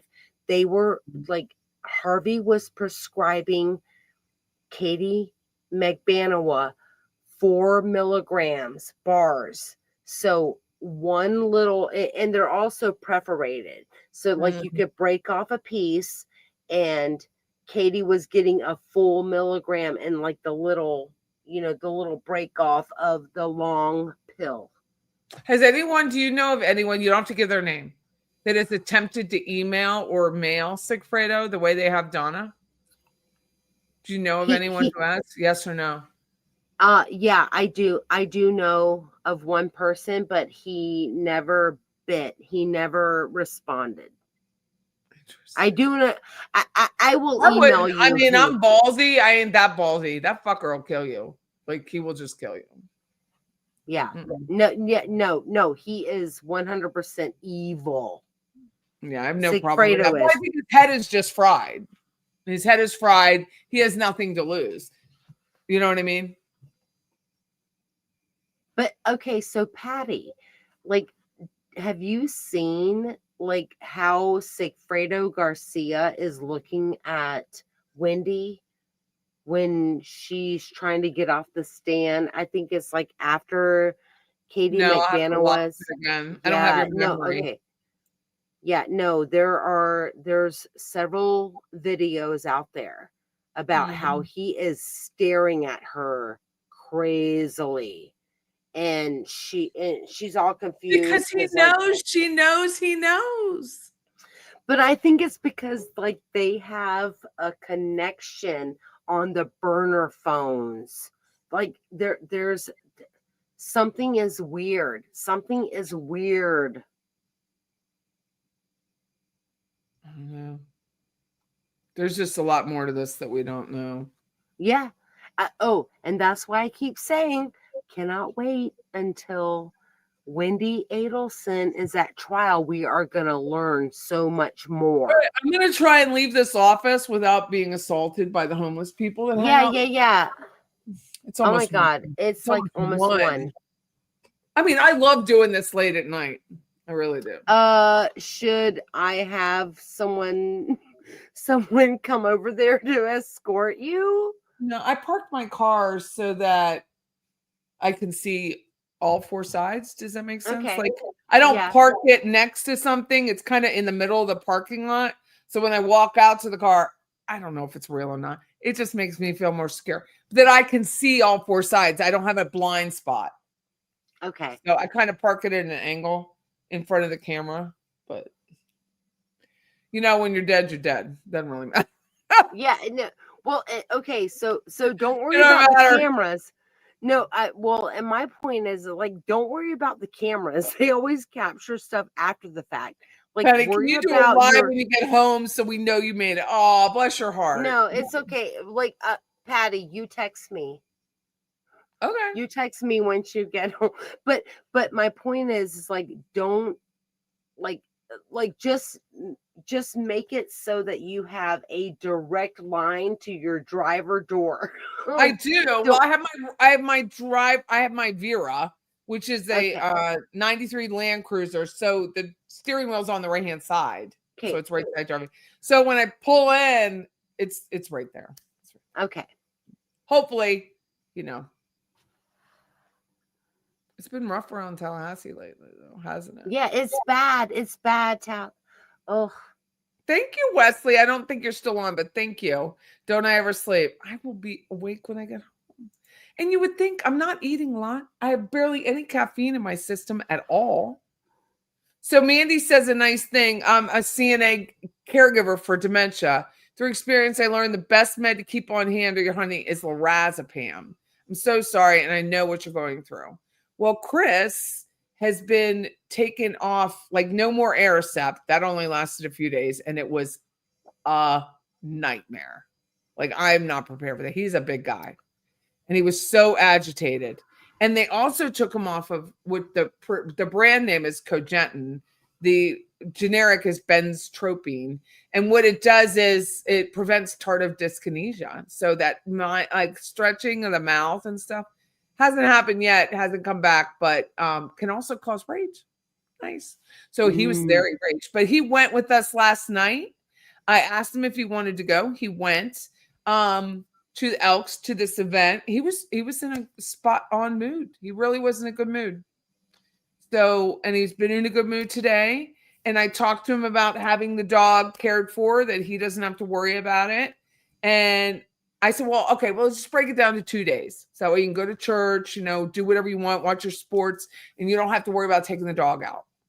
So we're just going to do Saturday and Sunday with that, and then she'll bring him back on Monday. So it should be fine. Okay, yeah. It'll be fine. Well, and okay, so before Chris. Oh my God, look at poor Wesley. It says, play the jibs and jab. Let me play this and then I'll leave. Hold on. He's asked before and it got screwed up, right? I know, it's okay. But so another thing that people might not realize is that, like, I mean, Patty's husband, before he got sick, like, he was working out like 6 out of 7 days a week. Yeah, you can't do that right now because I don't have time. I don't have time to take him. Yeah, but he's a super strong person. Yeah, he so he is very strong, and so when time moves on, that'll make me a little bit more nervous, right? But for right now, I have it under control. He but he's thank you, Patty. We're not the kind of couple that we were in each other's grill all the time.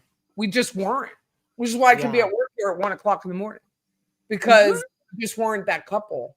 We never did everything together, and now I'm forced to. So anyway, I'm gonna play this. I hope you enjoy it. I'm gonna.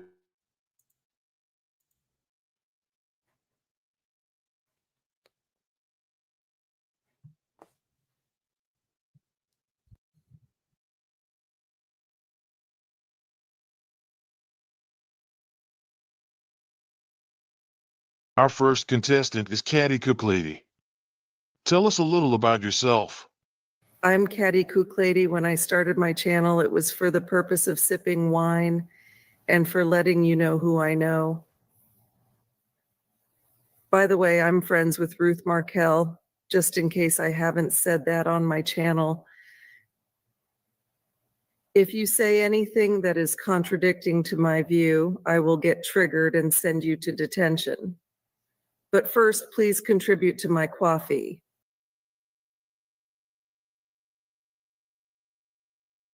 Okay. Thank you, Caddy. Our second contestant is Patty Snitches. Tell us a little about yourself. I'm Patty Snitches on the bitches. Don't do anything in front of me, bitch, because I'll snitch anytime, any place, anywhere. I can attest to that. Okay. That's great, Patty. Thank you. Our third contestant behind the screen is Beachy Fiction. Can you tell us a little about yourself? I'm Beachy Fiction. I was the first to report on the Markel case, and I have a lot of haters.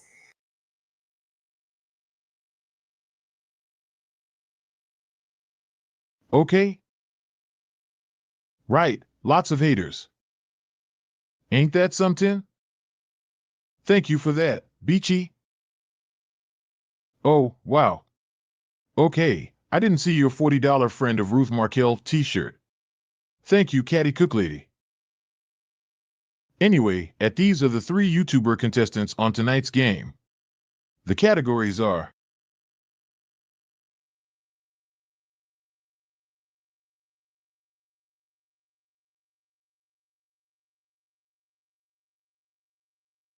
alcoholic drinks, Circle of trust. Crime. Dan Markel murder.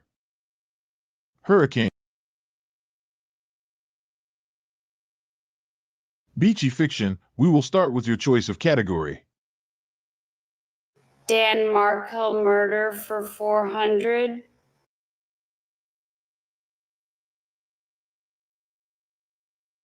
Name the investigator who interviewed Dan Markel's ex-wife. Who is Beachy fiction? That is right, haters. I'm the original OG. You best kiss the ring. Sorry, Beachy fiction, but that is not the correct answer. You are wrong. You are a hater too, just like all the other circus freaks that don't recognize that I'm the OG investigator. And I have all the informants from Miami to Austin, Texas, because I am Beachy fiction. Okay, nice try. Thank you, Beachy. I see how the question might be confusing. I will be more specific with our questions. Patty, you are next. For 400, who was the Tallahassee homicide police investigator who interviewed Dan Markel's ex-wife? Who is? Detective Craig Isom.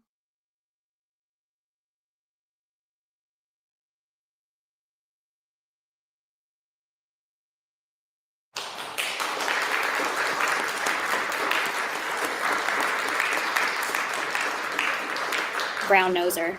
Beachy is my friend and she is always right. Why don't you kiss my ass? I didn't do anything. I'm the victim. I don't know why you are attacking me. The OG investigator of the Dan Markel case. Bitch, are you crazy? Ladies! Patty, stop!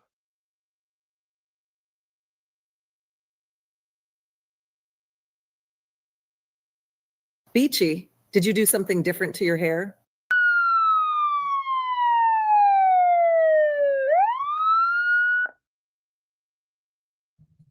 Isn't that adorable? Don't I look friendly? Look so friendly. So funny. On that note, I'm gonna be like, what's my favorite? Roberta Glass, True Crime Report. True Crime, are you still here? Or did you leave? Yes, I'm here. Okay. Well, I'm gonna go. Okay, you be careful. So I can go Please home. be careful. I have a big day tomorrow. I have to drive to Clearwater tomorrow night. So. Oh. Yeah. But I am taking my tripod for my phone so I can go live if the time comes and it makes sense. Okie dokie. Well, I hope you all do well. Have a nice weekend if I don't talk to you. But otherwise, I'll be back. Have a good night. Thank you. You too. Bye. Bye, everyone. Bye-bye. Bye.